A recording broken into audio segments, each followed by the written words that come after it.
Hamınız xoş gəlmisiniz. Demək, network görüşlərini niyə limitli eləyirik? Özüm bundan əvvəl də bir neçə network görüşləri təşkil etmişik digər yoldaşlarımızla.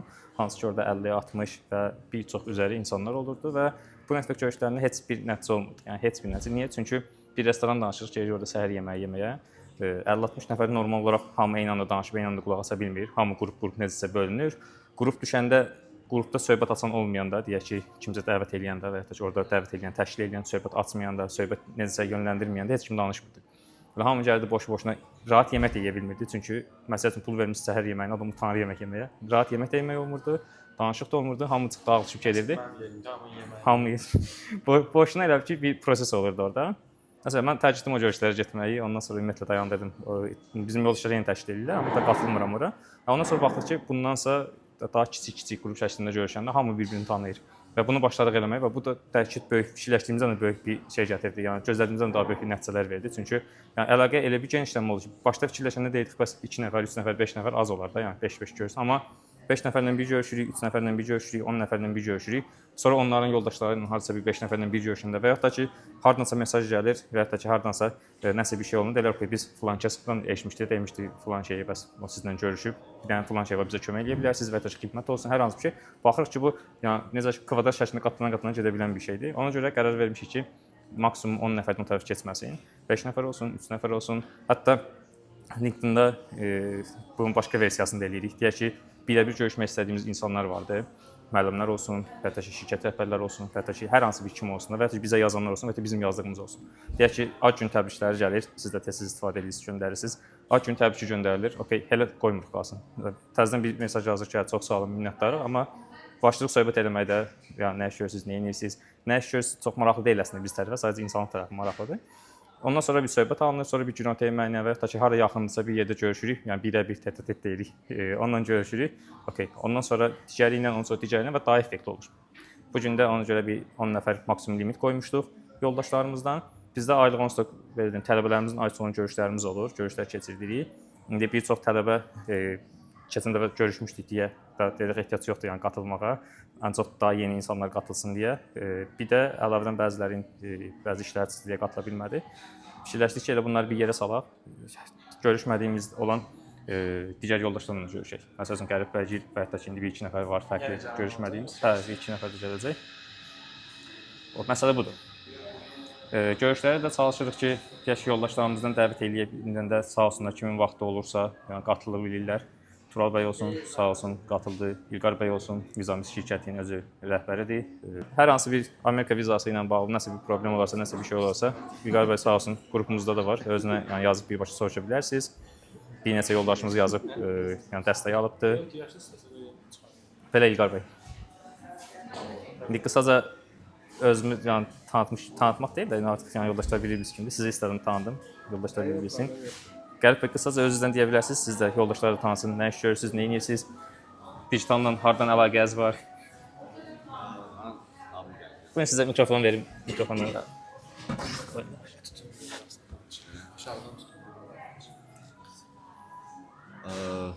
Belə Hə, get, sözə özün artıq. mən deməli hal-hazırda Barasın şirkətində çalışıram, content manager olaraq. Mən balıqçı eşitdim bayaq deyəndə səhv başa düşmüşdüm. Barat. Barasın bilmirəm tanıyırsınız yoxsa yox. Hə. Rəsmi AES imtahan mərkəzidir. Hardasa 3 aya yaxındır orada işləyirəm. Bundan əvvəl kapitalistdə işləmişəm. Orada data analizlər var idi, bizdə xüsusi proqram var idi.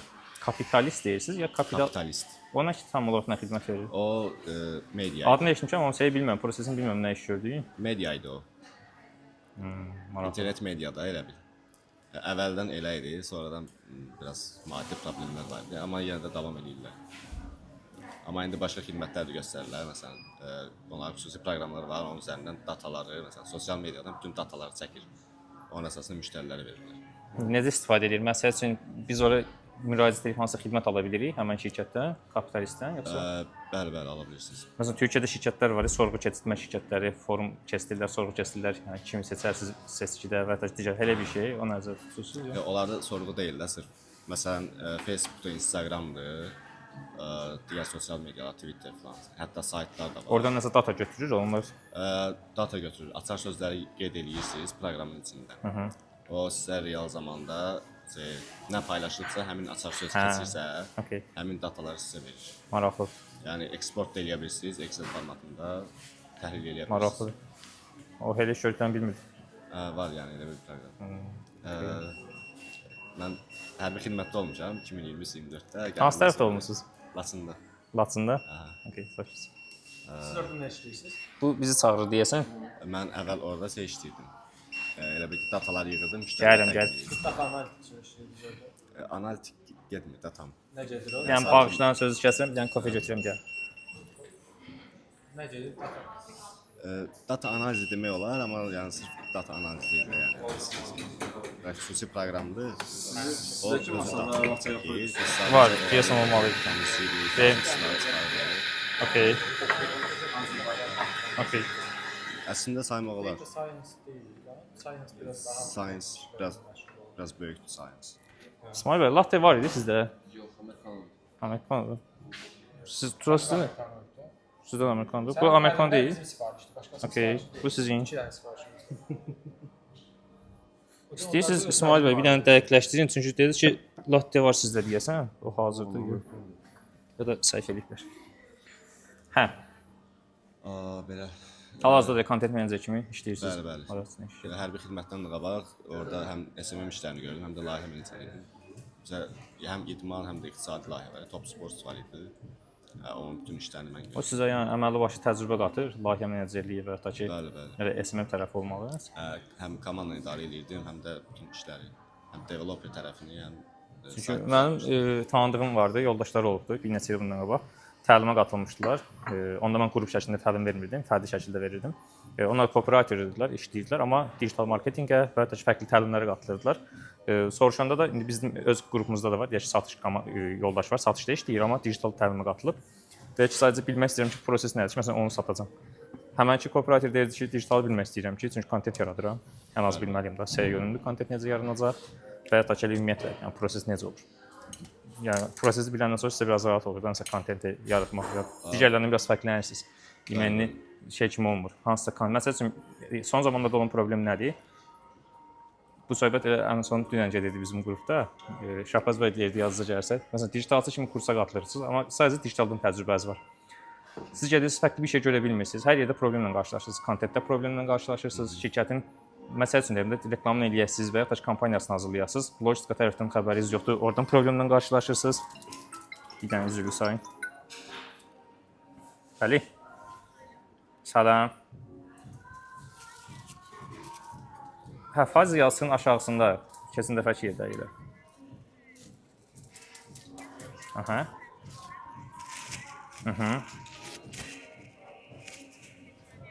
Globus servisindən elə səhifəmiz 100% olmadı elə Caspian Plaza. Elə oradan yolun qarşısına keçsəz, yolun qarşısına keçin, botanik görəsiz, qapısında botanikin reklamını vurublar, botanik kafein. Orada kimlə botanik kafe? Orada kimlə şey eləsəz, orada kimə soruşsaz şey eləyəcəklər, göstərəcəklər. Ya oradan qabaq, yolun qarşısına keçin, birindən soruşun, göstərəcəklər. Giriş elə ordadır. Tamam, səhv.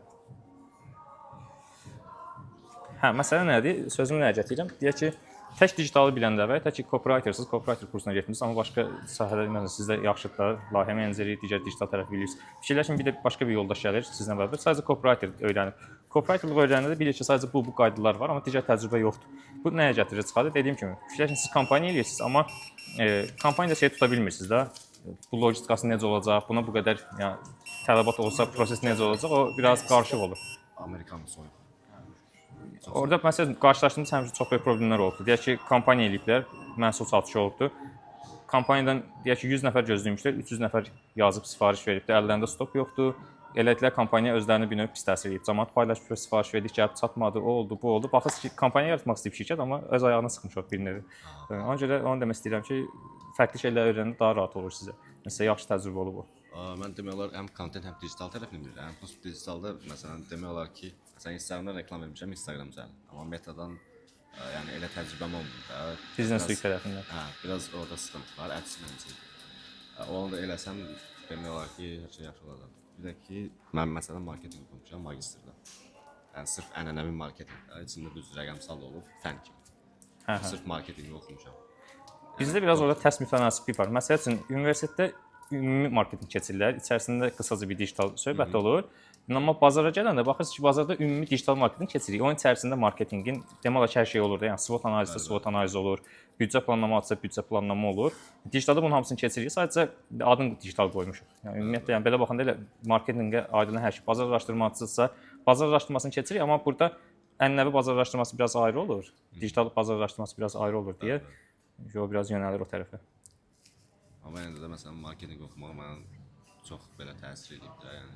Çox qabağa salır, arada təcrübədir. Məsələn, Kotlin 4PC filandır, məsələn, CRM keçmişik fən olaraq, yəni pərakəndə ticarət filan keçmişik. Hətta ən azından məsələn xəbəriniz var da ki, bu proses nədir, bu nə işə yarayır. Elədir. Ondan sonra lazım olanda axtarıb onsuz YouTube-dan tapasınız ki, bu CRM məsələsi olsun və digər məsələlər olsun. Əla. Çox sağ olun. Şad oldum sizi tanımağınıza. İsmail bəy, sizi mən tanıyıram, yoldaşlar tanımaq istəyirlər. Demək mən ilk öncə Hərbi Akademiyada oxumuşam. Çünki atamın da istəyi o idi və səvə axır. Mən də o dövrlər nəsə biraz həvəsli idim falan. İlk 10 ay oxudum orada. Daxil Qoşunların Hərbi Akademiyasında Mərdəkan tərəfdə yerləşir. 10 ay oxudum. Fərqinə vardım ki, dözə bilərəm. Mənim bir dostum var, onun qəşəng bir söz var. Deyir, səndən gözəl zabit olardı, bu qədər çox bilməsəydin.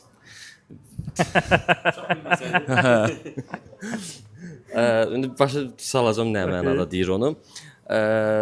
Oxudum, gördüm ki, birisi necədir? Bir qısıtlıdır. Yəni daima əskər işləyəcəksən, ən yaxşı halda tamam qərargahda və ya da bir yerlərdə işləyəcəksən, amma bir qısıtlıdır. Hər şeyə qısıtlıdır, vəzifəsi qısıtlıdır, maddiyyatı qısıtlıdır, azadlığı qısıtlıdır. Ona görə çıxdım.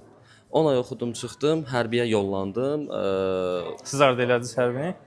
6-cı sinifdə oxumuşam. Yox, 11-dən Salam, çıxıb. xoş gəlmisiniz Zeynəb bəy. Buyurun. Oradan əyləşə bilərsiniz. Siz keçin orada əyləşirsiniz. Okay. 11-ci sinifdən orada oxudum. Xidmət harda oldunuz? Dediniz? Oradan çıxdım, ondan sonra mən Zaqatalda xidmət etdim. Bir müddət xüsusiyyətlərdə oldum, 9 aya yaxın daxil qoşunlarda. Orada cəza metodu var, elə bir şey deyəsən, çıxanda sizə buzağa verirlər. Elə Hə, bir şey var. çepeşnik kimi də, yəni. Hə, çepeşnik kimi göndərirlər. Ondan sonra Bizim da yoldaşlardan da var elə çıxıb uzağa göndərənlər. bizim alay elə idi ki, yəni alay komandiri belə çepə ilə gəlmişdi. Orada hamı rahat olur çepeşniklərini. Ya komandirin özü bizi başa düşür də ya. Şey deyəndə. Ondan sonra zaten orada yaxşı qulluq elədim deyə məni oradan çıxardılar başqa bir Yaxşı bölgəyə. qulluq deyəndə yaxşı çepeşnik oldunuz. Yoxsa yaxşı. Həqiqətən xidmətim yəni qüsursuz oldu deyə oradan məni başqa bölgəyə keçirdilər. Əməliyyat taborunda manqa komandiri kimi xidmət etdim son 4-5 ayımı. Elə o cürdə qayıtdım. Gələndən sonra universitetə daxil oldum. Texniki universitetə. Əslində mən mühəndisəm. Elektronika, telekommunikasiya və radiotexnika mühəndisiyəm. Çox maraqlı. Ora 11-i bitirib getməmişdiniz hərbi. 11-dən hərbi akademiyaya getdim. 11-i yəni məktəbdə oxuyuq. Yox, bitirdim. Amma siz oradan çox vaxt period edirlər axı hərbi Heydər Əliyev Hərbi Akademiyasında. Yox, o başqa bir şeydir. Siz şey deyirsiniz, Naxçıvanski'ni deyirsiniz. O kolles kimidir. Oranı bitirəndən 6-dan oradan yox, Naxçıvanski'də 2 il oxuyursan, bitirəndən sonra səni AHM pervod eləyirlər. Bitirib sənədləri verilməsiz, amma abituriyent olmamışdınız da hələ. Yəni Oldum. Sadəcə bir neçə AHM var. Mən daxil qoşunların AHM-ində olmuşam. Bir var AAHM, Azərbaycan və s. Mən daxil qoşunların ali məktəbində olmuşam. period eləmirdilər. Oradan xeyr, orada belə deyim də universal idi. Yəni məsəl üçün AAHM-də şey var, tutaq ki, atıram, plamyotçu, nəmnə falan filan ixtisaslar var da belə idi. Bizə universal idi. Yəni hər şeyə daxil ola bilərdik. Çünki bizim bir tanış var idi. AHM-dən C period olmuş Texnik Universitetə. O da çıxmışdı. Yəni bəyənməmişdi. Yəni Ha, o- amma məsələn bir xəstəlik olsa, period olmuş. Ya xəstəlik var idi. Ola bilər, o biraz da maddiyyat tələb eləyir. Bizdə də o şey yox idi və s. Mən bitirdim. Texnik universitet. Bir də hazırlaşdınız. Gəldim əsgərlikdən, 1 il hazırlaşdım, Texnik universitetə daxil oldum. Orada starsız oldum, sonra sabah qruplarına keçdim və s. Ondan çıxdım. Hardasa 1 ay işimlə əlaqədar işlədim. Yaxşı da bir şirkətdə işlədim. Görüm ki, bu da mənli idi. Siz nə idi? Radiotexnika, o dediyiniz Və məsələ. elektronika, radiotexnika mühəndisiyəm mən. Telekommunikasiya, elektronika və radiotexnika. İşlədim, görüm ki, mənli idi. Nə məndə hamısını qaldıra bilərəm və hamısını öyrənə bilərəm, amma sevmirəm. Sıfırdan radio düzəldə bilərsiniz. Yox, da o qədər yoxdur da. Yo, radio deyəndə şey məsələsində dalğa keçmək. Məşhur idi. Bizdə evdə bir köhnə kitabda var idi. Adı belə idi. Radio bunu bilməyə bacarmaq var ki. Düzəldə bilərsən mən. Ola bilər. Nəysə, o da gördüm ki, mənli idi. Çıxdım oradan, bir müddət də front-endlə məşğul oldum. Onu da öyrəndim və sar və laxır. Amma gördüm ki, bunda uzun bir zaman var və bazar çox doludur. Yəni baxıram ki, insanların CV-sinə məsələn mən 5 dənə proqram bilirəm, cəmaətin 15 dənə proqramı var, amma Təklif də azdır. adam işsiz. İş yeri azdır. İş yeri azdır. Pirsə fikirləşirəm ki, sonra da fikirləşirəm. Tamam, iş tapdıq. Bir maaşa qədər qalxdıq. Ya bazar o qədər doludur ki, yeni bir maaş üçün yəni başqa bir şirkətə keçə bilməyəcəksən. Çox doludur. Ona görə onu orada dayandırdım. Mən elə o vaxtdan bəri əslində mənə deyirlər ki, marketinq adamsan. Hər nə qədər yəni təcrübəm olmasa da, marketinq adamsan, əsl satıcısan, səndə var o, yəni şeytan tükü var, səfəyə laxır uşaqlar. Sən demişdin ilk dəfə görəndə. Yəni vizual olaraq belə o satışı konkret şeysiz, yönlüsüz. Ki əslində mən hərbidən qayıdandan sonra hazırlaşa mən çox psixoloji şeylər oxudum. Hətta universitetdə də elə bir levela çatdıq ki, uşaqlar yığılırdılar. Mən bunlara psixoloji söhbətlər izah edirdim ki, bax burada bunun səbəbi budur, bunun səbəbi budur. Bir gün Psixoloq olmadı. Gözü ki orada da pul yoxdur. Orada da pul yoxdur. bir gün mənə dedilər ki, bəs sən niyə belə bir səhifə açmırsan ki, də insanlara və bunu pullu eləmirsən ki? Açdım da elədim də. Bu günlərim 2 dənə səhifəm var. 12 minlik biri. Çox üzərinə düşməmişəm deyə biraz az aslında. Instagramda. 12 minlik birdir, 8 minlik də birdir. Burada psixoloji xidmət verirsiniz bir növ insanlara. Bir növ elə koçluq deyə biz. Mən özümü koç deməyi sevirəm, çünki rəsmi olaraq koç getmirəm, amma başqa da deyə bilmirəm. Koçluq söhbətini də eləyərik. Məndə də maraqlı bir iki fikir vardı. Onu maraqlanmaq istəyirəm sizdən. Bəli, Fikirləriniz hal-hazırda nədir? da o baxımdan 3 kitab yazarıyam. Salam, xoş gəlmisiniz xanım. Siz gəlin burada əyləşin, mən dibdə əyləşərəm. Ulduz xanım, digər yoldaşlarım tanısınız, Qərib bəy, İsmail bəy, Tural bəy, İlqar bəy. Okay. Hal-hazırda bu mövzu ilə bağlı, yəni 3 kitab yazarıyam. İnsanların özünə çox satış eləmişəm. Bu günə qədər əslində 7 il ərzində azdı belə baxanda, amma nəşriyyatla işləmirəm. Bəli. 7 il əslində azdı, amma ümumən götürsək, yəni heç bir təcrübəsi olmayan birisiniz, nə satış, nə də psixoloji. Bəli. Elə onu deyirəm ki, hardasa nüsxə tam yadımda deyil, amma bu günə qədər bir 20 min manata yaxın gəlir əldə eləmişəm ümumi 7 il ərzində. Həlo. Temboyda ChatGPT-nin olmayan vaxtlar idi. Çünki bu gün hamı GPT-dən kitab yazır. Kitablar plus onlayn və real seanslar. Yəni bunlar daxil, yəni daha doğrusu bunlar ayrı, amma bunlar da var, yəni xidmət daxilində. Hal-hazırda davam edirəm. Əslində bir fikirləşdim ki, mən ümumiyyətlə bir oturdum, düşündüm bu aralar. Elə Aminə xanım da mənə zaten dedi ki, ilk öncə o sizlə tanış olub belə deyək. Bir oturdum, düşündüm ki, niyə də bir ortaq bir nöqtəyə gəlim də. Orta nöqtəm budur. Mənim bir səhifəm var və niyə də bunu qaldırmayım? Yəni mən heç təcrübə olmadan bu satış eləmişəmsə, daha da irəliliyə aparmayım, insanların qabağına çıxarmayım. Amma eyni zamanda da, yəni bu olmazsa, kənardan nə edə bilərəm? Oturdum bir düşündüm, AI qalxır. Yəni süni zəka hər şeyi ələ keçirir. Bu dəqiqə ən maraqlı olan nədir? Marketinq. Yəni digital marketinq. Hər kəs satmağa çalışır. Və bunu AI ilə birləşdirsək, bir də bunun arxasında data analitika versək, data bazlı, yəni marketinq, plus bunun AI ilə birləşmə, yəni o kadr mən əminəm ki, çox axtarılan bir kadr olacaq və plus bunun səhifəyə yansıması çox mükəmməl olacaq. Plus da mənim 1-2 planım var. Məsəl üçün nəyi görürəm? Əsas da kişilərdə bunu görürəm. Münasibətlərlə bağlı, qadın-kişi münasibətlərlə bağlı həddindən artıq softdular və bilgisizdirlər. Bunları bir məsəl üçün şey kimi düşünək də. Müştəri kimi. Yox, bir döyüş Potensial müştəridir də bu. Yox, bir boks məsəl üçün düşünək. Boksa yazılan kimi sizi ilk gündən döyüşə çıxarmırlar ki, hazırlıq olur və bir gün bir çempionat olur və döyüşə çıxırsınız. Bunun da məsəl üçün niyə də bir hazırlığı olmasın ki? Niyə də bir kursu olmasın ki? Niyə bunu modul şəklində bir növ münasibətə hazırlıq kimi verməyək ki? Bunun arxa tərəfindən baxsaq, onda real tərəfi ilə desək, niyə bundan üzərindən pul qazanmayaq? Yəni tanışlıq. Ya rahat olun, burada hamı onsuz da Əlbəttə ki, digitalçı yox. satış olanlardır. Hamımız Tanışlıq. arxa tərəfdə o bizə şey deyənlərdir. Fikir yönləndirib pul qazananlar hamımız. Yox, tanışlıqdan tutun, tanış olma anından tutun, necə tanış olmaqdan tutun, münasibəti aparmağa qədər. Və məndə belə deyək, o qədər xırda detallar var ki, nə mənada? Məsəl üçün adi münasibətlərdən xırda bir şey deyim. Genəldə verilən sual budur. Bunu qısqanım, nəyə qısqanım? Ən belə şey deyirəm də. Məncə o sual yanlışdır. Çünki o qədər milyonlarla şey var ki, nəyə qısqanım bilənməsin. Öz şəxsi həyatınıza necə təsir eləyəcək bu? Doğru sual budur, ona gələcəm. Doğru sual budur. Çox maraqlıdır. Doğru sual budur. Nə vaxt qısqanım?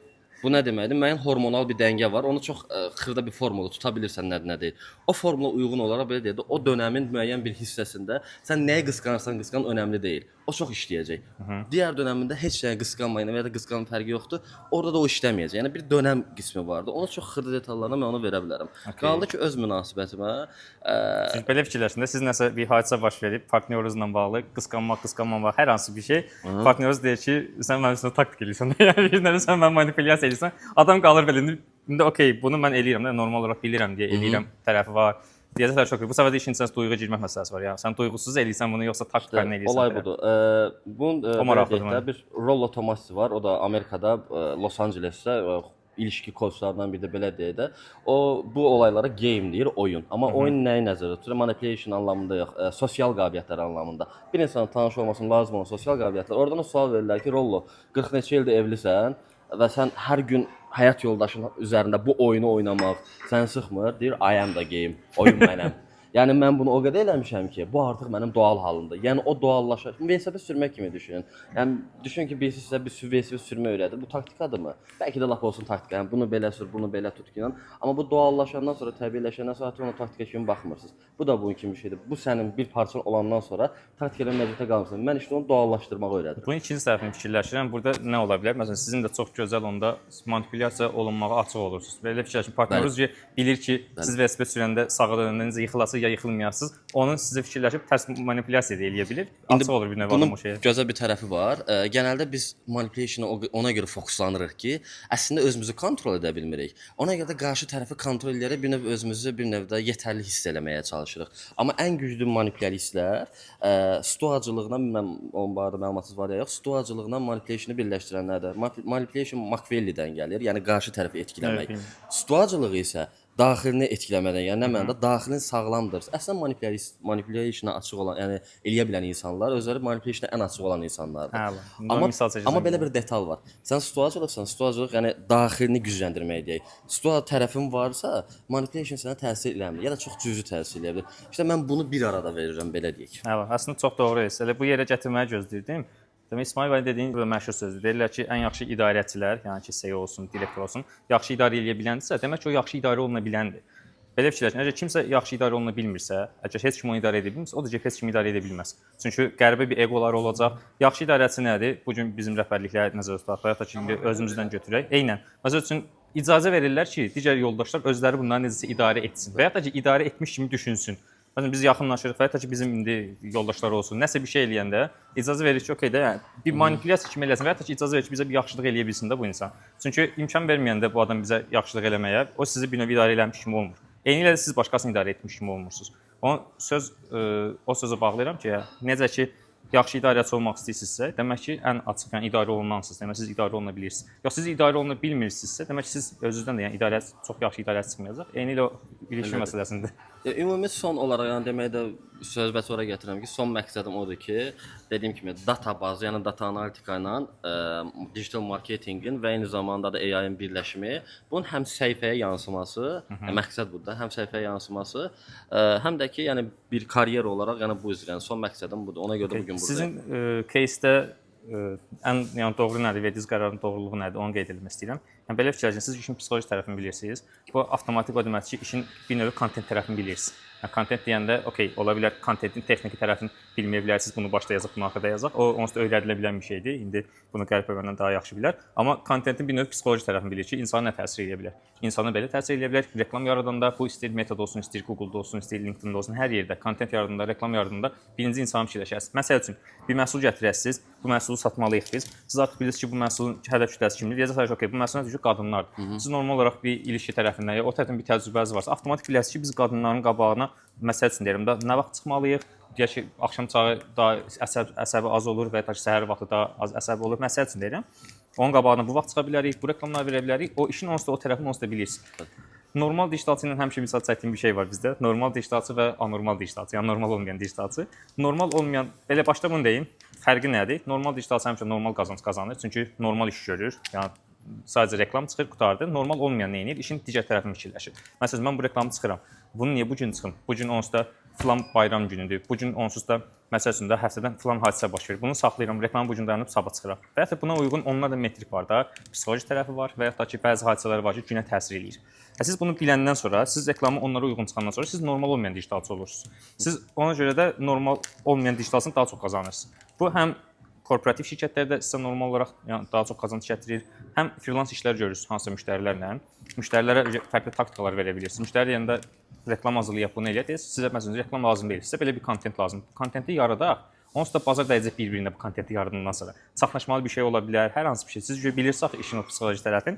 Özünüz bir növ insanları daha yaxşı idarə edə bilirsiniz. Bunun aşağısında da sizin əlinizdə Google olandan sonra, Meta olandan sonra burada fərqli audienslar var da, biz indi Amina xanım onlar yaxşı bilir. Audienslar qurursunuz, videolar çəkmisiniz, deyək ki, ajitaj yaradıb da, onu izləyən insanları hədəfləyirsiniz, onu izləyənlərə ikinci başqa bir şey göstərirsiniz, sakitləşdirirsiniz, onu sakitləşdirəndə bir də təzədən qabardırsınız. Meta tərəfdə, Google tərəfdə hər cür versiyada yəni onları bir növ manipulə edə bilirsiniz. Bunu ən son misal çəkdiyimiz Cambridge Analytica səhifələrimizdə dəstə adı yadımdan çıxmışdı. Trumpın prezident seçkiləri məsələsi var idi. Orada Trump işləyirdi. Həmin şirkət ilə necə ki insanların psixologiyasını dəyişdirib gəlib yəni prezident seçildi. Elə bir adam, hansı ki Amerika kimi bir ölkədə. Okay, yəni orada yəni o case-də sizin üçün necə deyim, yəni Lori ilə desə dadından yeyilməz deyilən bir şey var. Yəni elə bir şey olur sizdə. Psixoloji xidmət sata bilərsiniz, hər hansı bir məhsul sata bilərsiniz, hər hansı bir fərqli bir şey sata bilərsiniz və ya ki özünüz işləyib hardasa, yəni digitalçı işləyirsiniz. Mən özüm də yəni bu gün full time işləyirəm hardasa, əlavə olaraq təlim verirəm, əlavə olaraq digitalçı işləyəndən sonra onsuz avtomatik sizdə o şeylər olur. Balaca bizneslər qurursunuz. Çünki modeli biləndən sonra artıq bilirsiniz ki, sədrək modeli deyilən bir şey var. Bir dəfə gəlib orada danışıb hər şeyi avtomatika bağlayırsınız. Sifariş səhifənizə gəlir, səhifə avtomatik bağlayırsınız. Mesaj gələn kimi ona sifariş göndərilir. Ondan sonra sərrəkdən onsuz da məhsul sifariş gedir. Bir nəfər də sizə kömək eləyir, bəs eləyir. Oradan o taksiyə qoyulur, göndərilir. Məsələn, müştəriyə məsələ həll olur. Hər balaca biznesdən də sizə bir 3 manat, 5 manat bir maddi gəlir gəlsə, bir yerdən sonra baxırsınız ki, yəni normal bir gəlir eləyir. Əla, uğurlar sizə. Ümid edirəm ki, yəni daha maraqlı olacaq sizə hələ. Daha da çox şey öyrənəsiniz kursda. İnşallah. Amina xanım, siz özünüzdən istəyirsiniz qısaca vəsilələrin. Bu prosesi biz keçən dəfə görüşündə keçmişik. Amma digər yoldaşlar olar. Yeni yoldaşlar var. Mən Amina. Elvin bəyin kursunda qatılmışam. Digital marketoloq olmaq istəyirəm. Hələ ki amma özüm SMM kimi fəaliyyət göstərirəm. Öz səhifəm də var. İzləyə də bilərsiniz. Göndərərik qrupa həmçinin ola bilərsiniz. Yaxşı Content kontentlər var. yaradıram orada. Kontentlər üzərində işləyirəm.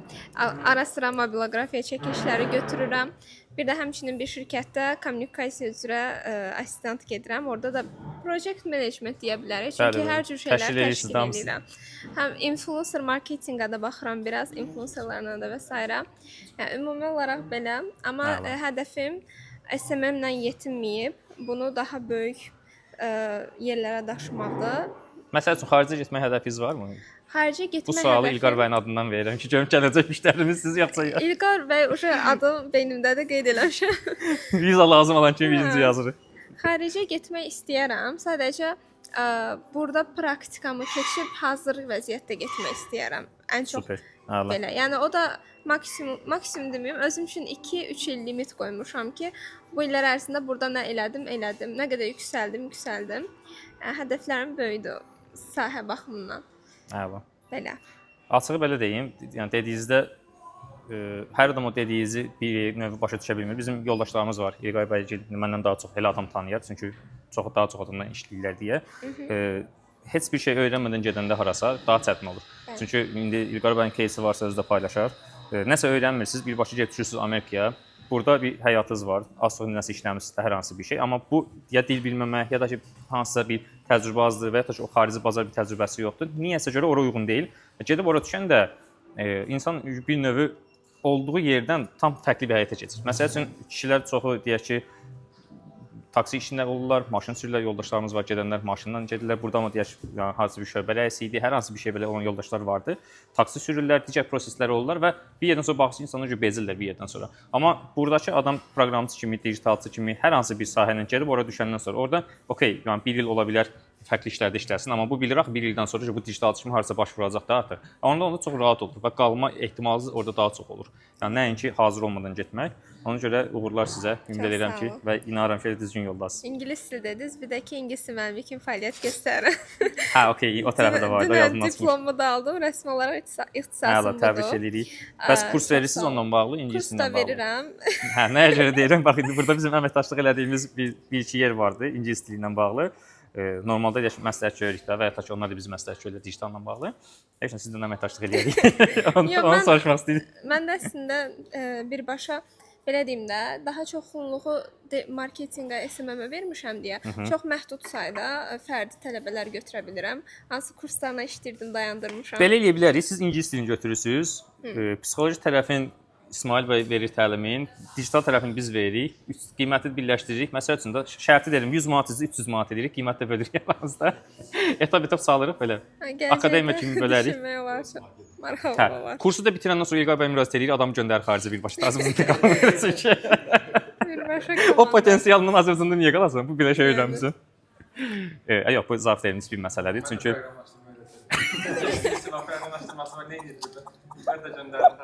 Tural bəy gördü otaqda pul var, qəşəng şey orada biznes üçün qurulubdu. Orada bir dənə kurs finansı aça bilərik. Hə, aça bilərik. Adını da elə Fazi, Under Fazi qoyarıq, Fazi altında. Elə bir şey. Fazi. Under Fazil kurs elə bir şey ola bilər. Burada yığışarıq elə, daha ucuz başa gəlir. Balıqsız da ola bilər. Okey. Belə. Çox sağ olun, maraqlıdır. sağ olun. İlqar bəy, sizi tanıyaq və кейslərinizi yəni yaxşı olar deyəsiniz, hansı ki bayaq dediyimiz keyslər, deyək ki, nəsə öyrənmədən ora gedib çətinliklə qarşılaşan, çünki bilirəm ki, siz yəni çox əlaqədərsiniz orada, oradakı yoldaşlarla. Çünki buradan göndərsiniz, sonra yenə də əl çəkmirsiniz. Oradan hara göndərərsiniz, onu bilmirəm. Yenə də orada danışırsınız, əlaqədə qalırsınız. Belə bir şey deyim. Səsim zəif olsa deyim, biraz tonu qaldırım. Çünki bir neçə gündür səsim batmışdı, indi özümə Gəlir səs ora. Ən küncə götürək də. Okey, tamam. Həmişə onsuz da görüşlərdə olar. Qarşı tərəf Hə, onu gözüm, səs sizə. videoda nə danışıb olur. Ya bizdə də görüşlərimizdə Elvin demişkən 60-70 nəfərlik görüşlər eləyirdi. Düzdür, ilkin tanışlıq üçün effektli olur, amma sonrakı mərhələlərdə daha kiçik ortamda daha çox dostluq münasibətləri yaranırdı, münasibət baxımından. İndi burada demək olar bir направлениеdadır. Hər kəs bir növ digital marketing istiqamətini götürüb. Proqramçıdan alır. Onunla bir O da qonaq kimi çağırmış. Aslında sağ olsun kamera işlərimizdə məşğul olur. Buyurun, buyurun. bizim Kiriyə belə- işi xidmətimiz də var. Pulu ilə kiriyə. Kirayə də verir. Okey. Bizim fəaliyyəti indi Elvin biraz zarafata saldı. Bizdə ümumiyyətlə fəaliyyət daha çox Amerika ilə bağlıdır. Amerikada belə deyim də auditoriyamızın böyük əksəriyyəti green card qalibləridir. Sırf qalib gəldikdən sonrakı mərhələlər Amerikaya köçmək, köçdükdən sonra orada nələr eləyə biləcəkdir. Biz özümüz kimi məsəl üçün. Yox, məğlubiyyətin əlavə qalib gəlib gedə bilməyənlər üçün xidmətiniz var. Onlar üçün var da Bakıda təkrar görüşlər. İlqar bəy onda. Udub getməyənlər vardı bir də. Bakıda onlarla görüşürük. Hər dəfə niyə getmədiyimizə, yəni peşman deyil, onları yeniləyirik. Buyurun İlqar bəy. Belə deyim də fəaliyyətə başlayanda green cardla başladıq, amma network genişləndikcə, çünki bu cür görüşlərin böyük obyeymda görüşlərimiz mütəmadi olur. Əvvəlki illərdən elə üst-üstə gələndə network genişləndi sosial medialarda falan. Biz artıq şaxələnməyə başladıq. Artıq Avropa turist vizasıdır, Amerika turist vizasıdır, Avropada təhsildir, Amerikada təhsildir. Kanadada turisti qatmışıq ora. Plus Amerika daxilində də müəyyən xidmətlərimiz var, başqa fəaliyyətlər də var. Направление, yəni artıq Azərbaycan çərçivəsindən çıxıb daha çox Amerika mərkəzli olub. Qurucu mən olsam da artıq idarəçilik Amerikadan aparılır. Bizim işlərimizdə həqiqətən də Elvin sözündə həqiqət var. İnsanlar uddum, hələ green card tərəfini götürürlər, turist məsələləri ayrıdır, adı üstündə, turistdir, səyahət edib dönməlidir. Biz bu направление ayrı gedir. Amma adam ki green card qalibi oldu, olandan sonra uddum, evimi satım, maşınımı satım, getdim Amerikaya. Onunla bitirirlər işlərini. Amma ora gedəndə adi ingilis dil məsələsində deyəndə ingilis dil bilirsən, ora gedib də öyrənəcəm də. Elə bir ki, Rusiyaya gedir, az çox bir-birini televizorda gördüyünü orada gedib danışacaq, bitdi. Amerikada elə deyil. Burada belə kurs götürən adamlar ora gedir, əziyyət çəkir. Çünki tamamilə ayrı bazardır ora. IT industriyasıdır, marketin sahəsidir. Burada nə qədər digitalçılar var ki, ora gedir, aylarla iş axtarırlar. Çünki oranın tələbi başqadır. Bu gözünüzü qorxutmasın Aminə xanım. 2 il uzatmaya ehtiyac yoxdur. Bəlkə Üstünlüyü 2 ildə elə hazır olmaq olar. Background var. Digital marketin üstünlüyü onda olur ki, onlayn fəaliyyətdir. Hər hansı bir yerə asılılığın yox. Ən az Azərbaycan bazarında və yaxud da indi inşallah çıxasınız Türkiyəsinə, Avropasına ingilis dili kontentləri işləyənlərdən geniş olur. Əliniz, qolunuz daha geniş olacaq. Amerikada iş olmasa belə evdə oturub remote işləyə biləcəksiniz. O üstünlüyü qatır. İndi mənim bura gəliş məqsədim əslində bu tərz кейsləri yaxından artıq münasibətlər olsun ki, ən azından burada olub oradan işlər çıxdıqca logikdə desə pas atmaq olacaq.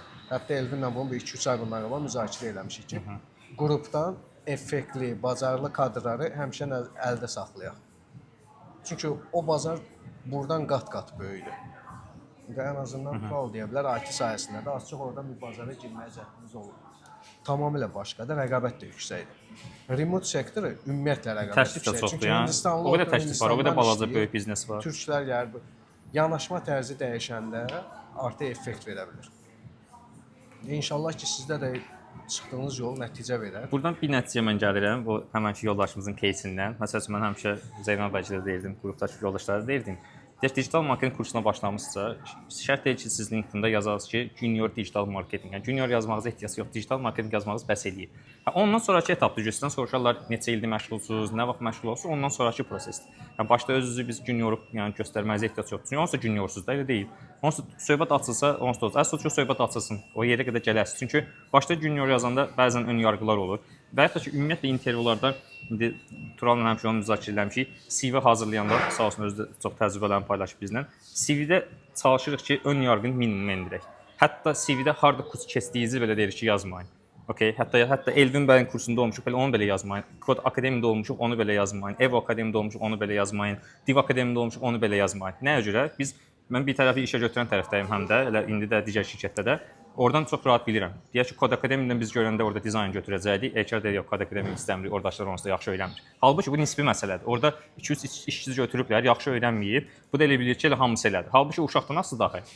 Və hətta ki, Div Akademiyaya baxırlar. Hər hansı bir case olsa, Div Akademiyada kimlənsə savaşıb, oradan gələn hansı işçinə savaşıb, hətta biz Div Akademiyada işçi götürməyəcəyik. Bunu qırağa demirlər axı, amma sizin CV-də görən kimi Div Akademiya onsuz da onun üzərindən keçirlər. Və hətta ki, baxırlar Elvin bəylə hazırlığında olub. Elvin bəy, məsəl üçün, Elvin bəylə savaşa bilər, savaşmaya bilər, qısqana bilər, qısqanmaya bilər, hər hansı bir case ola bilər də.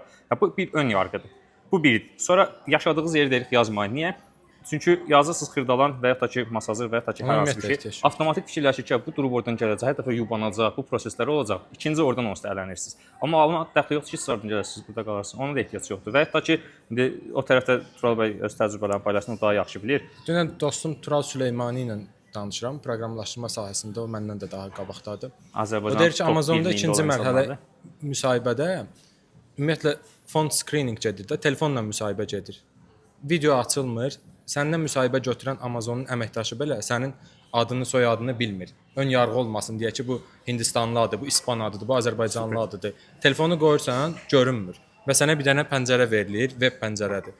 Onunla danışa-danışa orada yazırsan. O adama sənin harda yaşadığını, hansı dil, hansı millətə mənsub olmağı deməyə heç bir ehtiyac yoxdur. Yəni o Amazon özü eləyir ki, sırf ön yarğı olmasın. Yəni mənim müsahibə götürənim tutaq ki, bir millətdəndir, sabah onun düşmən saydığı millət və ya beynində irqçilik elədiyi, yaxud öz millətinə qarşı düşündüyü, məsələn, erməni səndən müsahibə götürəndə orada deməyə ehtiyac yoxdur ki, mən Azərbaycandanam filan, heç ad soyad deməyə ehtiyac yoxdur. Sadəcə orada ona xüsusi kodlar verirlər. Bir ara universitetlərdə də eləyirdilər, xüsusi şifrələyirdilər ki, güya yoxlayan müəllim tanımasın ki, hansı uşaqla dərs vaxtı aralarında konflikt olur. Biz də Ruska ilə qıraq işarə qoyduq. O da CV-də həmin şeylərdir. Yəni hansı akademiyanın adını yazmağa ehtiyac yoxdur. Çünki kimsə gedib Kod Akademiyadan çox güclü proqramçı da ola bilər, çox zəif proqramçı da ola bilər. O da istərsəniz başqa bir adamda ön yarğı yaradır ki, oranın uşaqları zəifdir. Halbuki orada elə güclü oxuyan uşaqlar var ki, akademiyaya görə yox, özləri oxuyub, sadəcə orada gedib də.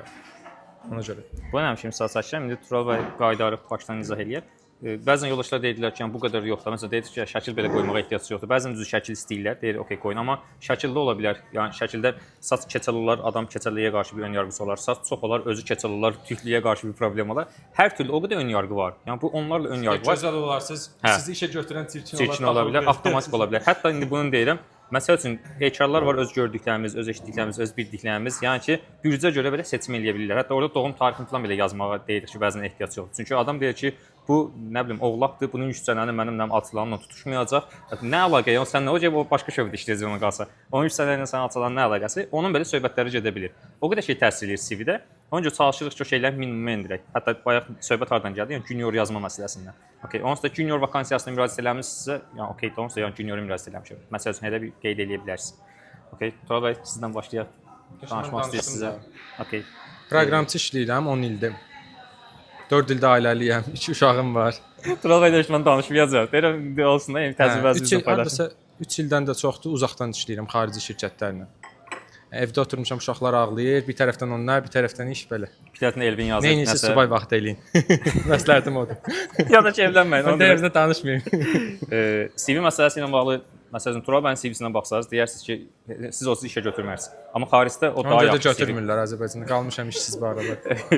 Ona görə məsələn, Avropada amma ən yaxşı CV o sayılır. Yəni, istəsəz siz paylaşın o məsələni. CV Heç necədir? CV sadədir də, yəni Word-də açılıb, sadəcə səliqəsiz yox da, sadə. Yəni tutaq ki, filan şirkətdə işləmişəm, başlıq qara, altında nə deyirik ona biz nöqtələrlə də, nöqtə işarələrlə ki, bunu eləmişəm, növbəti bunu eləmişəm. Altda hansısa sadəcə layihə yazmışam. eləmişəmsə o, Word-də bir dənə ən düz aşağıda yazdım. proqramlaşdırma üçün belə kifayətdir, amma hansısa dizayner üçün təbii ki, ola bilər CV-sin daha gözəl, daha belə dəbdəbəli eləmək ola bilər ki, lazımlı olar, amma bizim sahədə lazım deyil proqramlaşdırmada. Rəqəmsal Zövqə marketinqdə də işləmirsiniz məncə də lazım deyil. Bəli, elə bir şeydir. Şəkilsiz belə versiyası. Bu daha amma səliqəlidir. Daha yaxşı. Məndə şəkil yoxdur. Eynən o versiyada. Çünki mənim şəklimi görsələr başdan kəsəcəklər.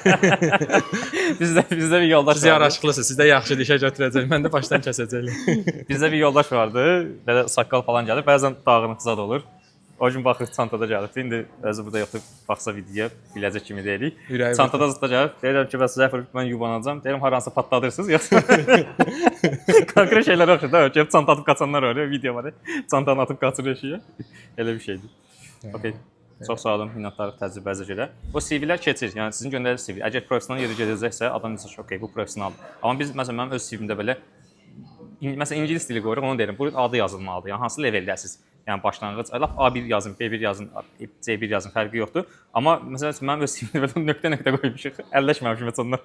3 nöqtə, bu 3 nöqtə nədir yəni? Bu Elvin şeydir, səviyyəni görə belə ulduzlarla, nöqtələrlə, o çox anormaldır. Elə bir ölçü vahidi ümumiyyətlə yoxdur. Ulduz deyəndə siz nəzər Yəni yaza bilərsən ki, nəm A1, A2, açıqca mən onlarda bilmirəm heç vaxt. Mən ingiliscə həmişə özümü tanıyandan deyirəm ki, native danışıram. Hardasa gör neçə ildir, illərdir də. Heç vaxt ölçməmişəm deyə mən ora A1, mən elə qoyuram ora C. C2-dir axırıncı, C2, amma heç bilmirəm C2-də imtahan da verməmişəm.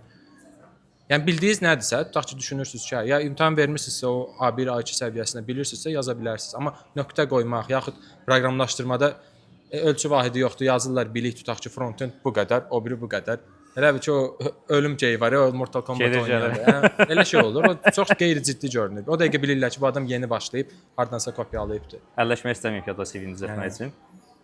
Buradan yəni bir real case çəkək, Tural bəy özü yadına düşəcək. Keçən görüşdə də bunu qeyd etmişdik. İntervyuda bəzən belə deyim, siz bildiyinizi də tam elə o ki, yəni çox şey bilirsiniz, bəzən onu tam göstərməməlisiniz. Çünki yəni belə deyim, fikirləşin, siz ingiliscə intervyu götürmək istəyirsiniz, qarşınızdakı sizdən daha yaxşı ingiliscə danışır və başlayır hər şey ingiliscə danışmağa, siz biraz oradan qısılırsınız və sizi kəsir intervyudan ki, okey, bu daha yaxşı ingiliscə danışır. Çünki insan faktorunda o qədər şey var, insan faktoru arxada o qədər proses gedə bilir beynində. Siz daha yaxşı ingiliscə danışsaz, əgər təklif eləyirsə danışın, o ayrı məsələ. Və yaxud da ki, sizi işə götürən junior axtarırsa, yəni onu göstərməməlisiniz ki, siz çox şey bilirsiniz. Avtomatik algılanır ki, okey, bu adam çox şey bilir. Bu adam o demək ki, potensial xaricə getmə potensialı olsa, uzağı 1-2 il bizlə işləyəcək. Okey, bundan sonra gedək biraz daha az biləni götürək. Çünki bunların hamısını görürəm arxa tərəfdə. Sizdən tələb olunanı göstərsiniz, bəs eləyir. Demirəm ya şey eləyin, ağız sirlədik. O məsələ kimi yox, amma yəni ümumiyyətlə nə soruşulursa, nə olursa, oradan onu göstərəndə o bəs eləyir. O da yerindən asılıdır. Məsələn, düşürsən bir yerə, hiss eləyirsən ki, bu adamlar hansı səviyyədədir. Sənə həmin vaxt o iş lazımdırsa, onu istəyirsənsə ayrı məsələ. İstəmirsənsə, onsuz da yəni göstərəsən ki, onlardan daha çox bilirsən, işə götürməyəcəklər. Baxmalısan sənin məqsədin nədir? İşə girməkdirsə, yəni sən maddi qazanc üçün ora sənə lazımdır, çox da ki, sən onları aşağı görürsən özündən, yaxud bəyənmədiyin hansısa xüsusiyyətləri var. Bəzi şeyləri biraz orada baxırsan da artıq biraz azaldırsan ki, yaxşı, çox şey eləməyim, işə götürməyəcəklər. Ona artıq özün qərar verməlisən. Yəni o həmin vaxtı eqonu doyurmaq istəyirsən, yəni onlara göstərmək istəyirsən ki, mən ingilis dilinin əjdahasıyam, yoxsa pul istəyirsən, pul qazanmaq istəyirsənsə biraz şey eləyirsən. Sonra orada işləyə daha yaxşı yer olsa, keçib gedirsən. Oradan başımıza gələn bir hadisədən danışım. Bəzi yoldaşlar eşitdi bu hadisəni. Bir yerdə işə girmişdik, ingilis dilini soruşmuşdular. Demişdim ki, bəs B1-dir. Dedilər, bəs danışa bilərik. Dedim, okey, that no problem. Başladıq bir cümlə qurmağa. Dedilər, okey, B1 səviyyəsində bu danışır. Bundan keçdik, başqa bir yoldaş var, indi işləyə-işləyə tanışırıq da. Bəs qayıtdılar ki, bu nasıl danışır? Bu belə deyim, Google-dan zəng gəlir periodlarla. Əgər çox pul xərcləyirsinizsə, Google Pro-lar sizə zəng vurur ki, okey, yəni siz çox pul xərcləyirsiniz, güya da sizi yönləndirmək üçün daha çox pul xərcləyəsiniz. Demək, orada nədir? Google-la danışanda baxdıq ki, bizdə bir yoldaş var. Hər öz hesabını Google Pro-su ilə danışır da, elə bir nümayəndəsi ilə. Baxdıq yoldaş çox çətin çəkir də. Yəni demək olar danışa bilmir. Qırağa belə eləyir. O Cem Yılmaz demiş, qırağa belə əl uzatır. Gəlin gör nə deyir də bu. Biz də bilirik ki, bura girən səviyyə ən az B1, B2 səviyyədə, yəni bilən ki, bura girib də, orada çünki yoxlayırlar. Danışdıq, köməklik qurtardıq, sonra soruşduq, bəs sən intervyudan ötəri keçibsən. Deyə mən dedim ki, bəs C1-əm, heç kim soruşmur. Deyə mən çox səviyyə, advanced səviyyədə bilirəm. Qorxublar da. Qorxu intervyu götürən qorxurlar tabii. Hə, orada məsələ nə idi? Biz Azərbaycandan gəlmişik, B1 demişik, bizdən soruşdular. Biz C1 də desə soruşacaqdılar. Adam Polşadan gəlibdi, gedib Polşada işləyib gəlibdi. Amma Polşada necə işləyib, onu da deyim. Dedim, bəs Polşada necə işləyirdin? Deyişəcək dedim, hamı deyib gülürdü. Nə dedilər mən də bilmirdim, mən də gülmürdüm. Baxırdım belə hamı deyib gülürdü. Mən dedim, buna nə gülürlər? Deyə belə işləyirdim. Necəsə girib də oraya. Hətta B1-ə yaxın bir səviyyə olub, amma C1 deyilmiş. Sadəcə deyiblər ki, okey, bu Polşadan gəlibsə, yəni C1 səviyyəsə, bundan niyə soruşaq vaxtı dirək, onsa C1-dir. Elə işə girmişlər, elə bir кейsimiz vardı. Ona görə rahat ingiliscə deyə bilərsiniz ki, az da danışa bilsəz, mən okeydə bilirəm, yəni başdan danışım da, alacaq ki. Mən çox qəribədir. Məsələn, mən şirkətlərin birində intervyuda oldum. Hardasa onlar da 3-4 ay olar. Satışla əlaqədar idi onda da, amma belə bir şey idi. İndi aç çəkməyəcəm şirkətin. Belə bir şeydir ki, ilk başda hardasa 1 ay müddətində. Mikrofon səndən sonra deyərsiniz bizə. Qıraqdan yox. 1 ay müddətində hardasa bayırda məsələn yaxınlaşdın və s. 1 ay müddətində zaten ofisdən davam edir. Sadəcə o bir növ sınaq kimi bir şeydir də, sənə bağlı və s. Mən də bir insana yaxınlaşmada bir problem yoxdur. Tanıdım, tanımadım, qadın olsun, kişi olsun. Okay. Çox rahatam. Misal çəkərəm bizim. Gəlmişəm, oturmuşam, HR baxır, sual verdi, o yan bir yan falan filan. Ay Allah, gözəl, ay Allah, gözəl falan filan. Siz nə bürcüsüz? Ona baxmışam, nə əlaqədə? Dedim, qoç bürcüyəm. Hə, qoç əladır, gözəldir falandır. Deyir, satışla əlaqədar bizə şey lazım, belə aktiv insanlar lazımdır. Dedim, yəni pasiv davranmadım da. Kəsdim onu, qoçu kəsəsiz, nə edirsiniz? Dedim, yəni aktiv, yəni nə etməliyəm? Yəni da okeyəm də, yəni özü görürsünüz kimi hərəkətli bir insanam falan filan. Mən orada təriflədi. Gedib o tərəfdə o da mən bir tanış idi. Deyib ki, şeydir də, bəs o insanda çox belə özünü bəyənmiş vibe var. Ona görə onu rəddim. Ha deyək ki, var. Məsələn deyirəm də. Zaten satış üçün bu lazım deyil. Bəli. Ona inandırırsan ki, mən buyam, bu çox gözəldir. Mən də belə, yəni bu şeyi bəyənirəm. Bundan əminəm ki, bunu verirəm. Və mənim yerimə həqiqətən də, yəni heç bir şey bacarmayan belə bir çox pasiv bir insan götürüblər. Tamam bəlkə demirəm, yəni əzmirəm. O insan bir şeydə illak yaxşı ola bilər. Amma orada deyil axı və sata da bilmir. Və çox qəribədir ki, mən həmişə sizin o bir postun altına yazmışdım LinkedIn-də ki, professional bir iş, indi o mən əsl fərqimə demişdim, amma professional bir iş heç və romantik bir sevginə zəhərlənməməlidir. Yadımdadır. Yəni demək istəyirəm şey odur ki, yəni orada duyğu qarışdırılmamalıdır. Duyğunu qarışdırıb və o mənə çox da şey deyil, amma ən maraqlı olan şey birisi nədir? Buna rəğmən bu insanlar, həmin insan, o şirkətdə necə qalxırlar mənə çox maraqlıdır. Okay, deyim sizə necə qalxırlar. Belə deyim. O insanlar baxmırlar siz nə qədər satış gətirərsiniz. O insanlara lazım ki, onlar kimlə işləyə biləcəklər. Onlar sizlə işləyə bilməzlər. Çünki sizin özünüzə hörmətiniz var.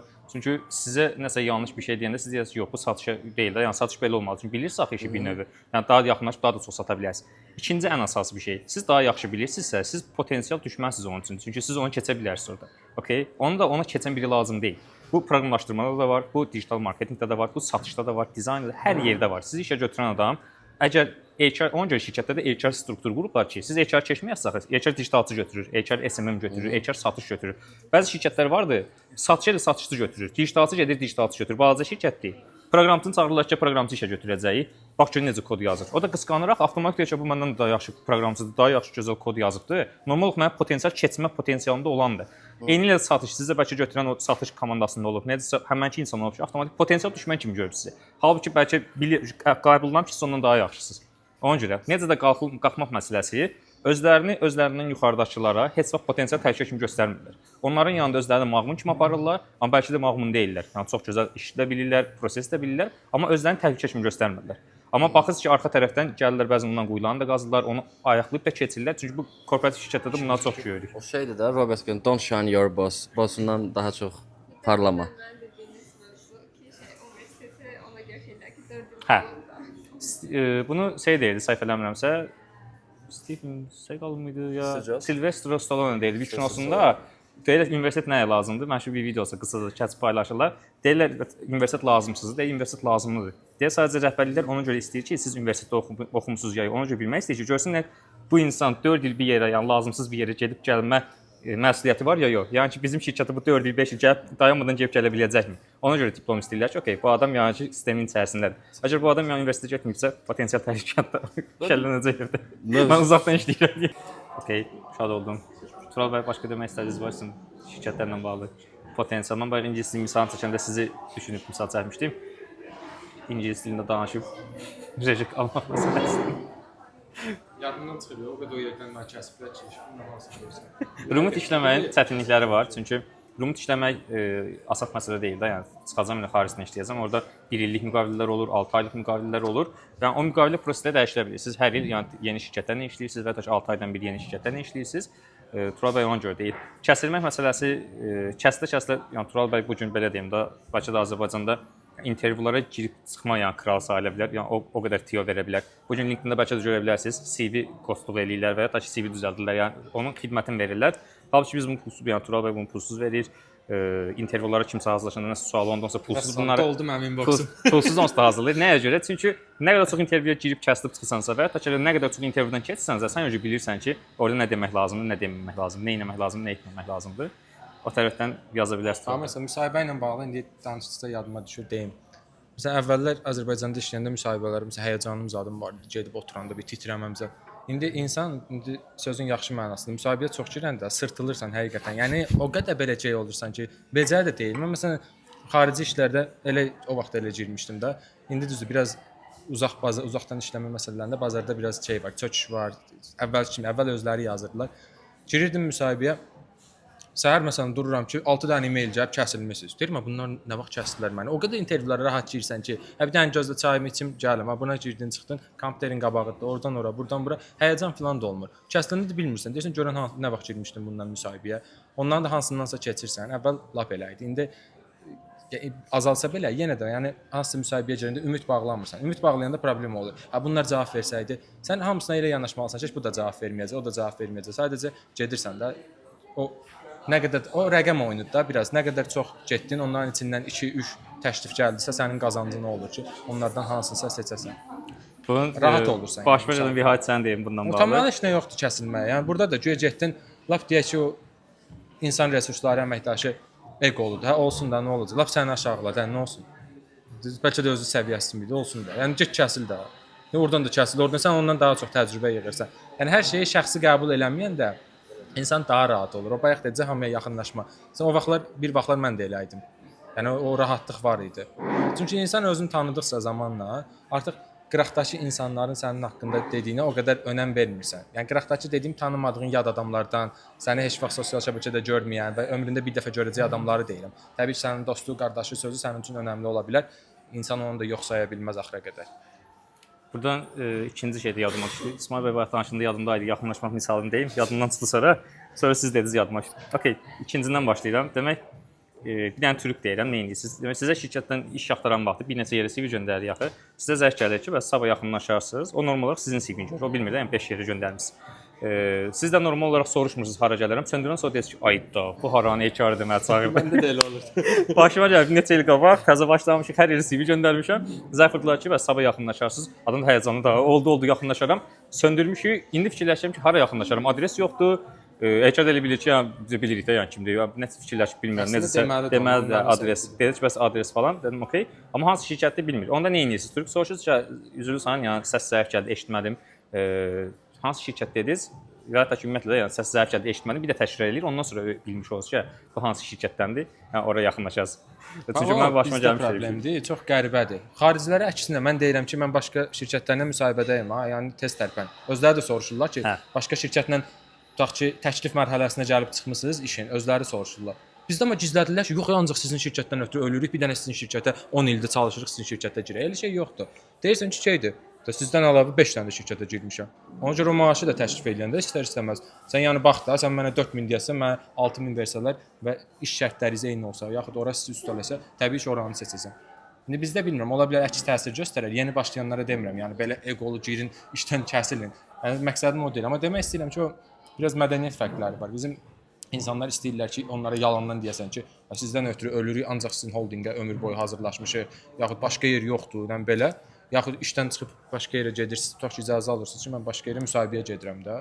Heç kim demir də. Yəni indi artıq o zarafat var. Deyirlər ki, tutaq ki, filan kəs müəllim 10 ildir üzün qırxmırdı. Bu gün səliqəli gəlib və 2 saatlıq həkimə icazə alır. Deməli, iş yerini dəyişmək istəyir. Yəni o qədər gizlədirlər. Burada ayıb bir şey yoxdur. Mən xarici işlərin hamısını bununla bağlı tərs mütənasibi var bizim bazarda. təzə başlayanda fərqli yanaşma olur. Yəni senior olanda fərqli yanaşma olur. Öz başıma gələni deyim, təzə başlayanda dediyim kimi 3-4 yerə zəng vururduq və eyni dediyi kimi deyirdik ki, yəni ölürük sizdən yana, təkcə sizin şirkətə gələk. Amma ən son iş yerimizdən sonra, yəni senior olub bir iş yerə girəndən sonra bizdə o proses biraz düzəlməyə doğru gəlir. Nəyə görə deyirəm? Bizdə bir 3 aylıq dönəm var idi. Sən keçirdin, yoxlama məsələləri var. Arxa tərəfdə 3 aylıq proses gedir, yoxlanılırsan bəzi qurumlar tərəfindən, çünki biraz daha kritik yerlər, data məsələləri falan var deyə. Ümumiyyətlə də yəni bir period uzun olur. Amma mən daxil olanda 2 həftə çəkdim məndə. Çünki ikinci, üçüncü bir təklif var idi. Avtomat dedim ki, okey, mən başqa yerlərdə müraciət etmişəm. Sadəcə soruşdular ki, cavab gəlib. Onlardan nə vaxtda? Dedim, okey, onlar cavab gəlib. Üçüncü mərhələni keçmişik. Sadəcə indi təsdiqləmə qalır. 5-ci gün danışacağıq. Real deyirsiniz. 5-ci gün onlarla danışacaqdım. 4-cü gün bunlar zəng vurdular ki, okey, biz təsdiqləmişik, yəni gələ bilərsiniz. 2 həftə çəkdi bu proses. Şey demək istəyirəm ki, bizdə o biraz dəyişir. Yəni ki, indi bizə bu gün aramıza Əfsanə xanım qatılacaq. Əfsanə yox, Səma xanım qatılacaqdı. İndi yazıb ki, yuxudan gec durmuşam, qatıla bilməmişəm. Səma xanım Türk ajansında işləmişik. Onun başına gələn həmişə dəstə deyirəm. Və Səma xanım girirdi, yadıma gəlir. Rəhbərliyə deyirdi ki, məsələn, rəhbərlik nəsə soruşanda mən qıraqdan xidmət verirdim onlara, yəni danışman kimi, full time işləmirdim onlarla. Amma Səma xanım orada full time işləyirdi. Demək soruşurdular ki, Səma xanımdan ki, bunu necə eləməliyik? Falan bir hadisə var da, bunu necə target eləməliyik? Səma xanım deyir ki, bəs bunu belə eləməliyik. Deyirlər, yox, elə şey olar, elə eləməliyik. Elvin bəydən soruşaq. Gəlirlər məndən soruşurdular. Deyirəm, bəs bunu belə eləmək lazımdır. Eyni Səma xanımın dediyini deyir də, çünki ağlın yolu birdə, yəni bəzi bir şeylər var, şablon şeylər də bunlar. Səma xanım dedi, bəs mən demişəm də, yəni dünən dedim qəbul eləmədilər, siz dediniz qəbul elədilər. Deyirəm ki, bundan narahat olmayın. Siz niyə qəbul eləmədilər? Çünki təzə başlamısınız. Siz deyəndə deyirlər, okey, bu junior da, yəni bunun dediyi ola bilər ki, yəni səhv olsun. Gedək bunu deyək ki, biraz daha biləndən soruşaq. Və ya da pul verək o xidməti alaq.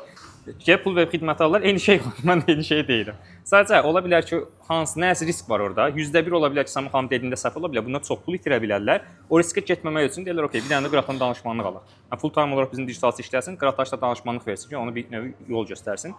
Yəni elə bir proses olur bir yerə gələndən sonra. Milyonçu elə deyir ki, məsələn, pul önəmli deyil də. Yəni pul önəmli deyil, 2 nəfər deyil. Milyonçu deyəndə inanırsan, aya 300 manat alan adam deyəndə deyirsən, o pul deyil də. Sən hələ pulu görməmisən yəni. O deyir, enişdən pul al. Bir də məsələn başqa bir şey də var. Bayaq dediyim tam keçərli deyil. Məsələn, dünən bir yoldaş danışır. Demək, bankların birində işləyir, xarici şirkətdə də müsahibə olubdu uzaqdan. Demək, xaricdə artıq köçürən şirkətdir də. Bunlar razılaşıblar, yaxşı pul verir. Cep bankda deyib ki, bəs belə bir şey var. Deyiblər 1000 manat maaşı qaldırırıq. Gələn ildə sənə nə bilim filan vəzifəni verir, getmə. Yəni lazım onda bundan da istifadə eləmək olar, şantaj kimi. Çünki qaldıran idin, qaldırardın da. Yəni niyə eləyirdin? Yəni şantajdan əlavə biz real görmüşük onu. Bizim bir əməkdaş vardı, 10 ilə yaxın işləyirdi. Başqa bir əməkdaş demək bir təklif gəldi, o ayrılandı, getdi. Sonra buna təklif gəldi. Bu da okey, mən də gedirəm onda. Çünki danışdı, bütün prosesi keçdi və hər gün şirkətdə gözləyir ki, siz amma yeni başlayanda yox da, biraz daha 10 ilin işçisənsə, siz o prosesi keçəndən sonra təsdiq almısınız, rahatsız axı. Danışanda HR'da bilir ki, siz rahatsız, çünki daha öncə gedə bilərsiniz. Həm də şirkət sizə öyrəşib, yatırım eləyib, istəmir itirsin ki, çünki gələni təzədən ona öyrəşdirmək var, aylar aparacaq. Amma sizin kimi kadrı itirmir. Amma yox, itirəcək kadr olsa deyəcək get. Yəni yeni başlayanda başqa birini götürə bilərsən, sən sözə baxan deyilsənsə, şirkətin bir real işinə yaramırsansa, onu eləməməlisən də. Ən azından bir pozisiyaya çatana qədər. Bizim bir podkastımız vardı, YouTube-da kanalda full versiyası var, baxa bilərsiniz. Orada elə Tural'la danışmışıq. Əvəz olunmaz işçi məsələsi. Bizim məsəl üçün bir neçə il bundan qabağa qədər yəni səhv fikirdəydim. Elə bilirdim ki, hara girdimsə əvəz olunmaz insanım da, yəni insan bir yerə qədər elə gəlir. Təzə başlayanda ümumiyyətlə adam deyir ki, bəs gəldiniz problemə, baxdınız şirkətin problemi var, həll eləyirsə axı. Adam orada da özünə qapanır ki, mən əvəz olunmazam. Bir yerin sonra baxırsınız ki, yox, elə hamı əvəz olunandır. Yəni əvəz olunmaz işçi deyilən bir şey yoxdur. Sadəcə şirkət Tural bəyin dediyi kimi, yəni sizə bir yatırım eləyib deyə istəməz ki, yəni hər 2 dənə şeydən çıxıb gedəsiz. Amma yox, orada bəzən işçi sərfdə olaraq quyruğunu qaldırıb belinə qoyur ki, əvəz olunmazam. Nə əlavə məzuniyyət götürüm, əvəz olunmazam, onu eləyim, bunu eləyim. Korporativ şirkətdə də görəsiniz. Bir yerdən baxasınız ki, bu işçinin çox gözəl əvəz eləyib. Özündə xəbəri yoxdur. Elə bir proseslər də olur. Birinci misal deyim, yadımdan çıxmamış, İsmail bəyin dediyi o kiməsə yaxınlaşmaq məsələsi. Demək, yəni illər əvvəl, 10 il falan olar bəlkə də onu da keçib, mağazamız var idi, kosmetik mağazamız var idi. Satışlarla məşğul idi, kosmetika satışı ilə məşğul idi. Çünki işin onsuz da digital tərəfini bilirdik də. Digitalda deyildik, onda da front-end kimi işləyirdim, amma Naxçıvan balaca bir yerdir. Biz Naxçıvanın da balaca bir şəhərindən durub Naxçıvan başqa bir şəhərdən mal satırdıq. Sırf yəni internetin üzərindən, sırf Instagramın üzərindən, hansı ki, o qədər populyar deyildi internet satışları. Lojistikanı da şey kimi eləyirdik. Buradan verirdim.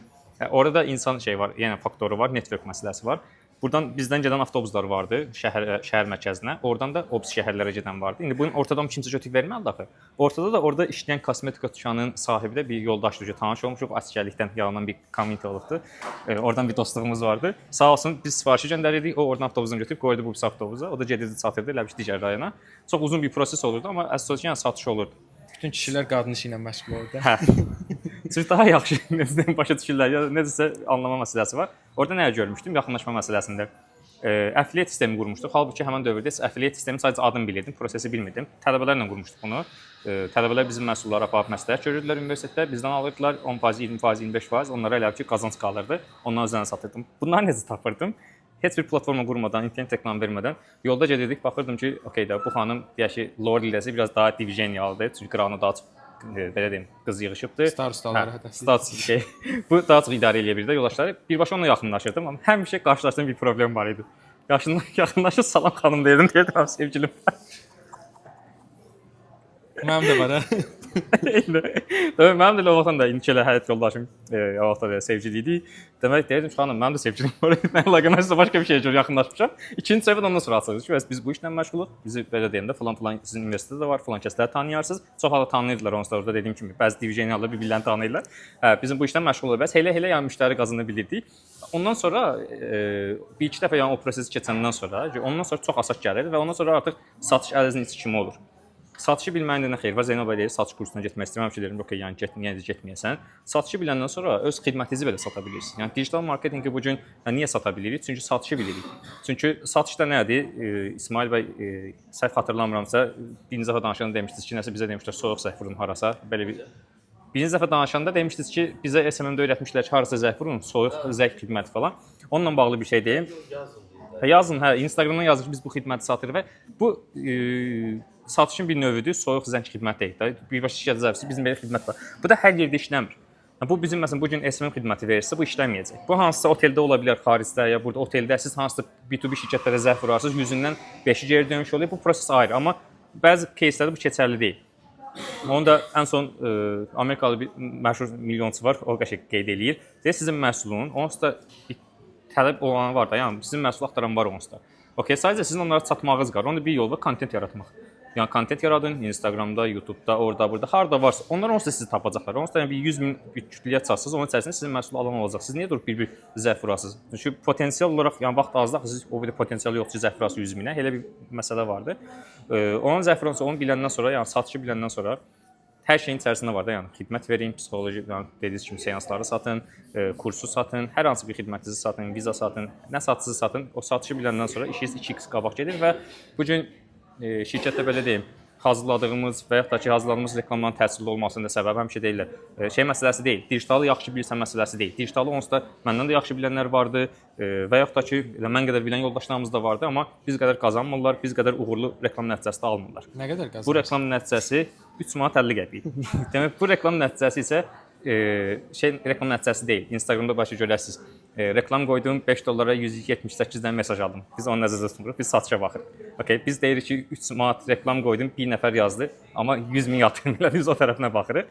Elə bir şey var. Çünki orada müştərini başa düşürük. Bilirik ki, adam nə axtarır, adam niyə yatırım etməlidir və ya hansı adam yatırım etməlidir və hansı adam yatırım psixologiyası vardır. Onu başa düşəndən sonra, o satışı başa düşəndən sonra biz reklam tərəfini hazırlayırıq. Satış komandasına bir növ pas ötürürük ki, boş qapı var da, qol vur. Çünki adam onsuz da hazırdır ki, o formu doldurub satışa gəlir. O tərəfi var.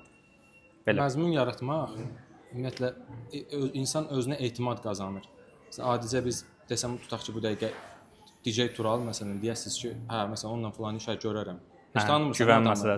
Yəni amma o qədər baxırsan adamın danışığına, beynində bir o adamın modelini formalaşdırırsan, heç adamın özün tanımadan da, yəni onu daha çox tanınmış kimi hiss edirsən.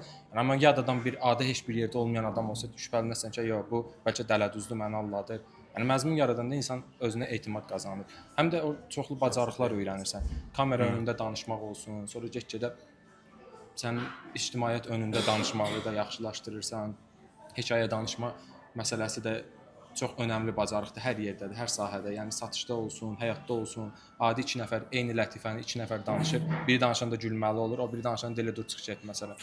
O çoxlu önəmli bacarığı o məzmun yaratmaqla. Ola bilər ki, sən məzmun yaradaraq başqa bir hədəfə çatmaq istəyirsən. Oraya işləyib çatmırsan. Deyək ki, rəqəmsal marketinqdə məzmun yaradırsan ki, yana hazırlığa gəlsin, gəlmirlər. Amma onunla belə sən o müddətdə o qədər bacarıq əldə edirsən ki, yəni məzmun yaratmaq çox yaxşı şeydir. Fərqi yoxdur. Yəni bir telefon varsa hamı məzmun yarada bilər. Bunun LinkedIn-də Tural bəyin LinkedIn hesabını izləyib baxa bilərsiniz. Nəyə görə deyirəm? Tural bəy okey, proqramçıdır, developer, Mən amma mükəmməlçiyəm, yaratmıram. Yaradanda da o qədər bir həftə vaxt sərf edirəm 3 dəqiqəlik bir şey. developerlikdən başqa da dediyim kimi bayaq işıq məsələsi, çəkiliş məsələsi, məzmun yaratma məsələsində. Hətta o gün bir yoldaşlardan biri də yazmışdı ki, Tural bəy sizin rəyləri gözləyirik. Nəsə bir şey olur, hadisə olur, yazıb Tural bəy sizin rəyləri gözləyirik. Tural bəy də prinsip belədir. Məzmun yaratmışdım, bir şey yarasın, mən klon kimi tanıyırlar. Güldürən kimi. Harasa rəy yazır, ya çox da baba tutur da. Bu fərqi yoxdur. Bu Instagramda da bəzən ola bilər, LinkedIn-də də ola bilər. Ondan sonra onu deyək ki, biraz düzəldib, bəzən düzəldib deyək ki, onu paylaşım halına çevirə bilər. O tərəfdən mənim özüm belə okey, kontent tərəfdən yəni bir xidmət veririk, kontent tərəfdən bir şey keçirik, amma məzmun tərəfdən belə yəni Tural bəyin özündən də həqiqətən çox şey öyrənmişəm. Bu davamlıq məsələsi, bu filan şey yaradında, filan şey storytellingin belə ilə hansı ki o nəsə hadisə danışma məsələsi olsun, yəni nəsə bir fərqi yoxdur. Məsələn, adicə maşın ustalarına baxın, məzmun yaradanla yaratmayana baxın. Yaratmayan adam ümumiyyətlə danışa bilmir, izah eləyə bilmir sənə. Məsələn, aparırsan maşını deyək ki, nə idi, nə deyil, sual versən, görsən acı danışır, ya cavab verə bilmir. Əşi düzəldirəm get də. Amma məzmun yaradan sənə elə maraqlı danışır. Deyirsən üstünə də biraz qoysan, qardaş o rastla xarabsa bunu da düzəlt. Bunu da düzəlt, bunu da düzəlt, deyirsən pulun qalmadı cibində. Yəni o danışıq insanın özünə kömək eləyir. O sənə elə qəşəng satır ki. Bundan bağlı şey görmüşdüm. YouTube-da məzmun yaradan usta var, maşın ustası var. Adam şey izah eləyirdi. Tormozla sual vermişlər, tormoz əyləc sistemimiz işləmir falan. Onu şeyini demişdim sizə də. Onu şeydən girdi. Əyləc sistemi ümumiyyətlə necə yaranıb? Onu izah elədi. Bəs filan dövrlərdə at arabaları var idi. At arabalarında birinci bu yarandı, sonra hansısa kral üçün birinci yaranmışdı. O avariya keçdi çünki saxlama mexanizması yox imiş. Sonra əl saxlama mexanizması. Adam oradan girir. Oradan ancaq gedirmiş. Dayanma şey yox. At dayandı dayanacaqmış. O da olmur. At dayanıb axırda araba gətirib atını bir yerdə yapışıb arasa. O prosesi elə ki izah elədi ki, bunun tarixindən girdi çıxdı. Mən özüm belə qulaq asdım ki, ay super bir şeydir. Yəni sabah hər hansı bir şey olsun, gedək yəni bunun yanında. O dərəcə yəni məzmun yaratma tərəfində elə bir şey var. Etimad yaradır da özünə. Yəni insana artıq inam yaradır. Sən baxırsan ki, filan ustanın yanına gedə bilərəm ya filan şeyi filan kəsə həvalə eləyə bilərəm. Görünürlü olmaq həqiqətən də bir güvən yaradır adama. Ən çox da yanıldan odur əslində. Məsələn, bu gün insanlar məsəl üçün çox görəsiniz, gəmidə şirkətlər çıxır ortalığa. Bəzən hər hansı bir versiyada insanlar məzmun yaradırlar. Görünürlük var deyə, harca görünürlər deyə onlara bir güvən yaranır. Ondan sonra yığır hamıdan bir 100 min, 200 min, 1 milyon, 2 milyon atıb çıxıb gedir. Niyə? Sırf görünürlük var deyə. İndi mənim bəzi videolarım var, son dövrlərdə maşında çəkdiyim, hansı ki yanından çəkmişik bu videoları. Bunun eynisini bir maşinlik vardı, yatırımla bağlı çəkirdi hansısa maşında. Dönüb sağa danışır ki, pul yatırın, neynəyin. Bir aya maşın aldım, neynədim var. Bir məşhur video var. Mən falan şey elədim. Bunu çəkəndən sonra Tural bəy deyir ki, bu həmənki şeydə var, maşinlikin videosuna oxşur. Senaryo eyni deyil. Senaryo eyni deyildi. Sadəcə dolayı yolundan dələdüz demək. onu demək istəyirəm, sağ olun. Başa düşürəm. Yoldaş olaraq onu da qəbullanmışıq da yəni. Məsələ nədir burada? Bəzi məzmun yarında o şeylərə həqiqətən də fikir vermək lazımdır. Çünki insanların beynində bu şablonda bir şey qalıbsa, ya siz onu çox yaxşı eləməlisiniz, onun beynində o dəyişilməlidir ki, mən həmişə o tərəfə işləyirəm. Bir mənfi bir şey varsa deyirəm çox idi. Mən onu işləyim, daha çətin olsun, daha yaxşı tərəf olsun. Ondan bir növ həzz alıram. Ya da ki, onu eləməməlisiniz. Çünki normal məzmun yaratmalısınız. Artıq telefonu sağdan yox da qabaqdan qoyub çəkməlisiniz ki, ən azı rakus biraz fərqli olsun, o şey olmasın. Həm də ki, sağda biraz əziyyət olur. Qardaşınız orada girir maşın qırağına uzanır, biz düşür eləyir, çəkir. Onun arxa tərəfini paylaşacağam. Şəkil çəkmişəm. Əlavə əziyyət. Ayaq cəmaatın ayaq qoyduğu yerdə gizlənmişəm ki, o kamera biraz dalacaq, geriyə getməsin. Oradan bizi şifti qıraqdan kameranı tutubdu, arxadan kimsə keçir, dayandırır falan. Çətin bir proses olur. Pul da vermir, deyim kimi özədi şeydir. Qardaş da deyə elə. Şey yox.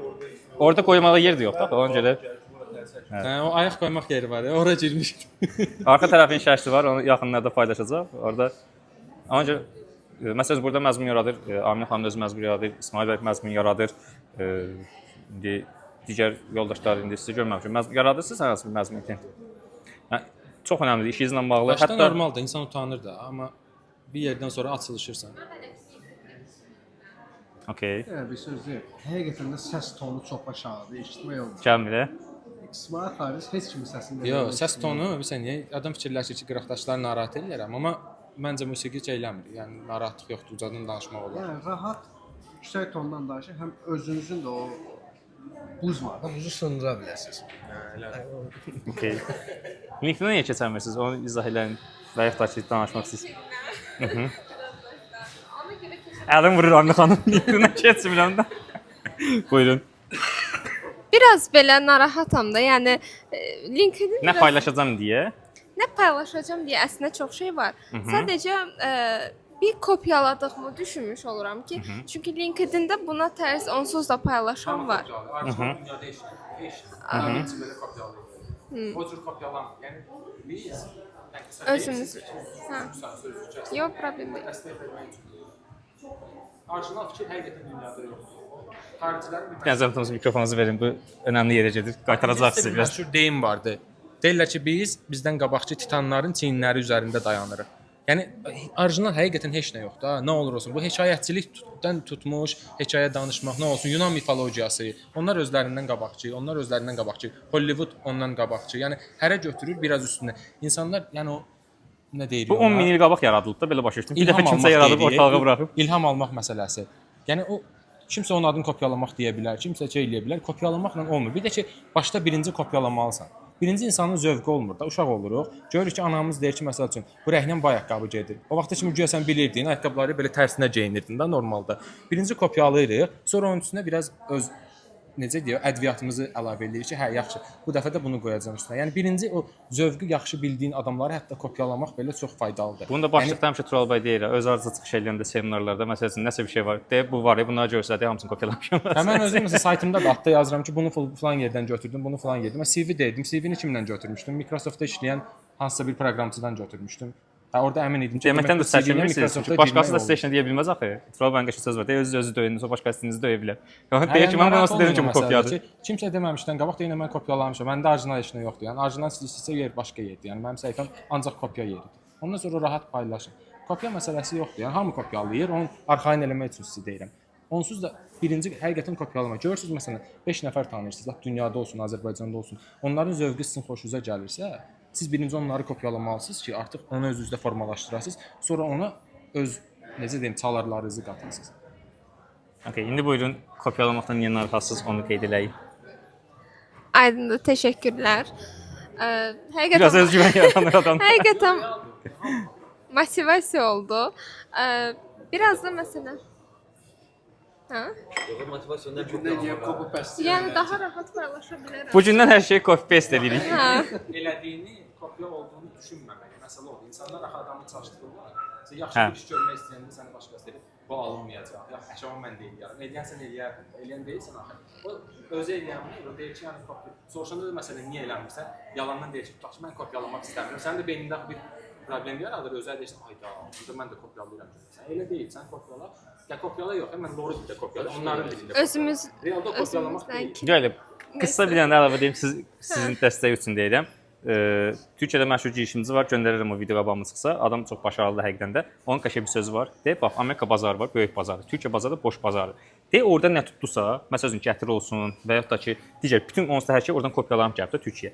Deyir, nə tutdusa, eynisini götürüb burada eləməlisiniz. Deyir, əgər rəngin dəyişməyi, fikirləşsiniz belə aptalsınız deyir. Onu belə fikirləşməyəsiniz, copy paste eləyəsiniz. Rəngi nə qədər nə var, hamısını eynisini eləyəsiniz. Bu gün qoymayacaqsınız danışasınız qısaca. İsmail bəy çaşdırdı. Bax məsəl üçün deyək ki, İsmail bəy. deyək ki, dünyada olsun. Da dünyada məsələn MKBHD vardı. Məşhurdur o qaradərli oğlan var. Marcus Brownlee.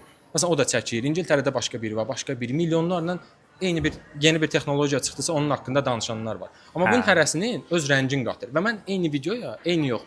Deyək ki, bu texnologiya yeni çıxıb. Bunu Markizdə danışanda oturub baxıram 10 dəqiqəlik videoya. Bir də Mr. Who is the Boss var. Məsələn, o da İngiltərədə yaşayır. Ona da baxıram. Bunu DJ Tural eləyəndə də baxıram, başqası da eləyəndə. Halbuki eyni şeydən danışırlar. Hərəsinin öz çaları var. Yəni siz ona öz çalarınızı qatın. Tural bunu tutaq ki, bunun divizi deyəcək, kiminsə xoşuna gəlməyəcək. Sizin danışığınız daha həlim gələcək. Turalın səsi tutaq ki, kiminsə başına düşür. Yaxud ola bilər ikisi də xoşuna gəlir. Yəni ola bilər nümunə kimi deyirəm. Yəni Turalla problemim yoxdur. Yəni narahat olmayın. Yəni bir şey haqqında kopya yoxdur. Yəni bu necə kopyadır? İkimiz də bunun haqqında 1000 nəfər danışa bilər. Mən öz baxış bucağımla, mən bu işi bir proqramçı kimi necə işlədirəm? İsmail bəy bunu bir məzmun yaradan kimi necə işlədir? Elvin bunu rəqəmsal marketinq mütəxəssisi kimi necə işlədir? Hərənin işinə fərqli formada yaraya bilər. Ona görə kopya deyə bir şey yoxdur. Yəni mən də danışıram, sən də danışırsan, hamı danışa bilər. Kimsə gəlib yazacaq kopyadır, çox gözəl. Bir dənə rəydir də, 10 dənə, 100 dənə olsun. O önəmi yoxdur. Danışsın imkan verir bir danışmalar. Dinləmək daha xoşdur. Birazdan yadından çıxacaq nə danışılsaydı. Yox, həqiqətən yendirəm. Dinləyib daha çox qazanır, nə ki mən danışanda. Bir də LinkedIn-də belə bir abu-hava var ki, sanki yəni təzəyəm deyə də tutaq ki, belə deyim, çox yargılaya bilərlər falan. Bu biraz məni qorxudur. Bir də ondan əlavə düşünürəm ki, LinkedIn-in öz paylaşım strategiyası var. Məsələn, mən Instagramda bölürəm də həm faydalı, həm informativ, həm mizah kimi postlarım olur. Və bunlar hamısı videodur. Heç yazılı post, karusel postlar Instagramda çox az yer verirəm. Çünki mənim səhifəmdə onlar çox önə çıxmır. Ancaq sırf izləyicilərimə çıxır, keşfətə düşmür. LinkedIn-də isə sırf karusel postlar planlayıram ki, yəni düşünürəm ki, mənim o digər videolarım, danışdıqlarım ya da ki, mizahlar LinkedIn üçün deyildi. Orada daha belə ağırbaşlı, professional bir yerdir. Belə fikirləşməlisiniz. Gərək bax bir yağ stoklayırdım. Baxarsınız ki, bu zarafat Budur 10 ilin developeri deyəsiniz. Sərdan axşam zarafat eləyir hamı ilə. Və ya Elon Musk-ı götürün də, yəni Elon Musk-ın tweetlərinə baxın, sərdan axşam hamı ilə zarafat eləyir. Yəni o dərəcə adam yəni bir çox böyük bir yerlərə gəlibdi öz şirkətləri, amma atdığı tweetlərə baxın, onunla bununla zarafat eləyir işi gücü. Yəni elə bir şeydir. Bu Twitterdə onun üçün deyil belə qalsa. Yəni sizin işinizə ziyan vurmayacaq səviyyədə, hansı səviyyəyə qədər ora qədər eləyə bilərsiniz. Mən də Azərbaycanda işləməkdə rahatam. Məsələn, prezidentlə bağlı da zarafat yaza bilirəm. Yəni elə bir qorxum da yox. Aydındır. Qardaşın qorxusu var. Məsələn, mən həmişə qorxuram bu prezidentlə bağlı zarafat yazanda bizə necə təsir edəcək. Mənə görə deyir, özümə görə. 100% özümə görə. Bayaqdan yolda deyirəm ki, bəs ehtiyac yoxdur. Demə onsuz da xaricdə işləyirəm. Mən məsələn nəyə önəm verirəm? Mən o zarafatlarımı eləyəndə mənim özümün şərtlərim, prinsiplərim var. Məsələn, birinci, heç kimin şəxsiyyətini alçaldacaq şey olmayacaq. Heç kimi barmaqla göstərməyəcək. Kiminsə adı olmayacaq qətiyyən. Yəni biraz ümumi danışıram o şeydən danışanda. Mən tutaq ki, onu deyəndə məsələn addır, şeydə heç vaxt çəkmirəm. Yəni prezident məsələsini demirəm. Prezident ümumidir. Onun haqqında nə istəsən danışa bilərsən. Yəni sərhədləri qorumaq, insan öz atasıyla da zarafat edir. Atası haqqında da bir hekayə danışa bilər. O başqa məsələdir. Amma bəzi şeylər qoymuşam ki, özümə kimsə məndən məsələn orada inciyə bilməz. Ya məndən belə necəm? Məndən zəhləs gedə bilər ki, Turalla bu mövzuda razılaşmır, orada giz-giz ağzına gələni danışır. Amma o heç vaxt küçə bilməz ki, Tural mənim özümü birbaşa barmaq ilə göstərib yan cəmaatın içində lağır oldu. O şeylərə diqqət edin. Şey istisna eləməklə də oxuyan məşhur var idi artist. Ölməyi mənə deməmişdi. Manaf Manafı orada yenə təhqir yox idi. təhqir yox idi. Sadəcə ümumiyyətlə manafı istisna eləməklə deyil də. Orada manaf barmaqla göstərməmiş. Yəni Manaf məsələsi nədir onu deyək. Manaf bəy tanıyırsınız da ya Manaf bəyi. Onun bir məşhur çıxışı vardı. Onun misal çəkim yoldaşlar bilsin. Deməyəm barmaqla göstərməsin. Hə, Cənab Manaf bəy. Demək Rəmtəcədən bir aktrisa var idi son günlərdə. O danışanda Timnaz xanım danışanda səhifənin çıxıb demişdi ki, bəs danışdıq son vaxtlar mənə öləcəyini demədi, ya öldüyünü demədi. Rəhmətə getməklə bağlı Hə, bir şey. deyir rəhmətə. Çaşıb da necə yazacaqsan o şeydə.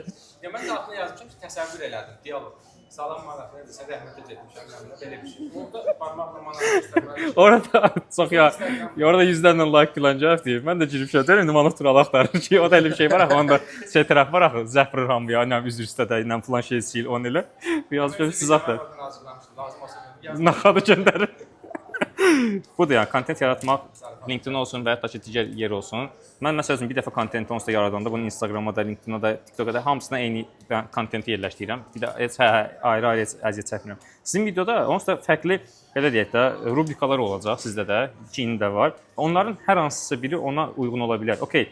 Deyək ki, hazırlaşıb harasa gedirsiniz, o deyək ki, rubrika uyğun olmaya bilər, amma nə ilə bağlı bir fikir bildirirsiniz, hansısa bizdən çıxan texnologiya, hansısa çıxan bir kurs, hər hansı bir gündəm hadisəsi, hər hansı bir şeylə bağlı fikir bildirəndə LinkedIn-də da bu gün yəni videolar daha çox izlənir. Yəni elə fikirləşməyin ki, tək karusel olacaq elə LinkedIn-də. Buyurun. Hə, yox, buyurun. Onu qısaca demək istəyirəm ki, yəni narahat olmayın LinkedIn tərəfdəki video paylaşa bilmərəm. Yəni demək olar ki, videolar özü də yəni LinkedIn-də daha çox izlənir. LinkedIn-də daha çox bizdən betər sözlük kəsəcək. Amma yaza bilərsən azı. Yox, belə dediyim əslində, yəni xanımı çoxdan tanıyıram, zarafat edirəm, biraz yanlış anlaşıldı. Məsələn, mən özüm içərik ürətirəm Instagram üçün. Mən özüm belə kopyalayıram. Bu yaxınlarda mənə hətta bir şey gəlmişdi ki, bir neyrobilimlə əlaqədar bir şey paylaşmışdım. Şey eləmişlər ki, sən bunu filan yerdən götürmüsən falan filan. Dedim mən İsa peyğəmbər deyirəm ki, vəhy gəlir. Təbii ki də götürmüşəm də, yəni. Peyğəmbər də bilmirik çox. Yəni hardan götürür, yəni. var. Ki yəni əlbəttə, yəni ki mənə vəhy gəlmir ki, deyim belə pis çıxmasın da. Newton qanunlarını da, məsəl üçün Newton yəni tapıb, amma onu liboy bir kitabda, yəni Azərbaycanda belə və s. hər yerdə o paylaşılır və sən öyrənirsən bunu. Təbii ki də bu kopyadır. Amma sadəcə bir balaca belə bir şey var ki, onu bir öz tərzində yansıtmaq şəkli var və onu mən həmişə götürürəm, bir mövzu tapıram. Orada xoşuma gələn şeyləri götürürəm, xoşuna gəlməyənləri çıxardıram. Onu öz tərzimdə yansıdıram. Əslində dünənlərim bu mövzu ilə bağlı Aminə xanımla danışdıq. O özü də mənə dedi ki, bəs belə bir şey var, mən bir baza çəkinirəm falan filan. Dedim, yəni mən özümün bir videom var, elə burada çəkilib 600 nə qədər izlənmə yığdı, 1000 neçə takib gəldi o videodan mənə. Elə burada 6 saniyə bir video idi. Baxıram beləçinə sadəcə bir şey deyirəm videoda. Deyirəm ki, güclü kişiyə qadının nazı şirin gələr, zəif kişiyə ağır. O orada bir ajotaj yaratdı, bir şey yaratdı. Biri gəl 600 mindən qədər izlənmə yığdı. Hələ də qalxır, 1000-ə qədər takib gəldi. O çəkdiyiniz yer göstərə bilərsiniz. Mənə də takipçi lazımdır. Orada təkrarlayın onu. orada bir qırğın gedir. Kişilər Kişilər düşüblər ki, biz qadınların nazını çəkməli deyilik. Qadınlar düşüb ki, yox adam düzdür, belə olsa belə olar. Onunla elə amma o söz mənim sözüm deyildi. Şeydir. ChatGPT ilə danışanda prosta mənə bir şeydə məsləhət verdi. O ChatGPT işlətmişdi, oradan götürdüm, vurdum ora. Sadəcə onu elə tərzdə deyirəm ki, belə baxa, biraz da egoist yanaşa, qıcıq edirəm cəmaatı. Amma onun tamam başqa bir videosunda məsələn orada da qadınlara vururam. Elə takibi yığıram. Takibi yığandan sonra məsələn bir video gəlir ki, burada nötr yanaşıram. Bəs belə bir şeydir. Qadına belə davranmalıdır, kişiyə belə davranmalıdır. Oradan yönləndirəm yavaş-yavaş. Heç vaxt demirəm ki, məsələn gəl mənim kitabımı al. Bu şeyin daha ardını istəyirsənsə filan kitabda bəhs eləmişəm. Daha artıq məlumat üçün direktimə yaza bilərsən. Onu elə ora gətirə yavaş-yavaş. Biz buna funnel sistemi deyirik, Amin xanım gibi. Funnel sistemi qurmusunuz. İndi inşallah kurslarından keçərsiniz. Yəni bunun İnşallah. Texniki tərəfini eləyəsiniz və istər kitab satışınız olsun, istədiyiniz yerə o funnel-ı yazdığınız onu istədiyiniz yerə yönləndirə bilirsiniz. O tərəfdə demək onu demək istədim ki, işin texniki tərəfini biləndən sonra isə daha asan olacaq. Və son olaraq bir şey demək istəyirəm. Ən azından çıxardığım nəticə budur. O 7 illik, 8 illik bir təcrübədən. Azərbaycan kütləsi elə bir şeydir ki, kesin yol istəyirik. Məsələn, özgüvən olmanın 3 qaydası. Ki biraz dərinə keçsə, özgüvən özü belə psixoloji, biraz qəribə məhfum. Nəsə bir yerdə dərində yoxdur. Məsələn, özgüvənli olmağın 3 qaydası bunu elmi tərəfdəndir. Çünki elmə çox sayğı duyuruq. Amma onu elə lor dildə izah eləginən ki, onlar onu anlaya bilsinlər. Qısa bir şey ver, yolu orada göstər və onu o bir tərəfə çək. Yəni satışa yönləndir, arxa tərəfə çək. Yəni məsəl üçün axırıncı postumda elə bir şey yazmışdım ki, şeydir.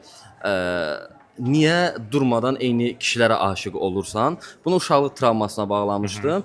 Çox onun elmi bir şeydəsə çox qəliz bir şeydir. Amma onu elə bəsit şəkildə izah etdim və sonra dedim ki, əgər sevgi ilə travma arasındakı, yəni o bağımlılıq arasındakı fərqi anlaya bilmirsənsə, bu üçün xırda bir PDF hazırladım. Direktimə yaza bilərsən ki, yazılarda zaten bir mən o PDF-ləri sata kitabların daha çox satış eləmişəm.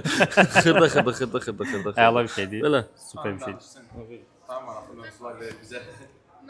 LinkedIn-də paylaşmaqla bağlı başqa nə? Nə çəkincəniz var məsələn?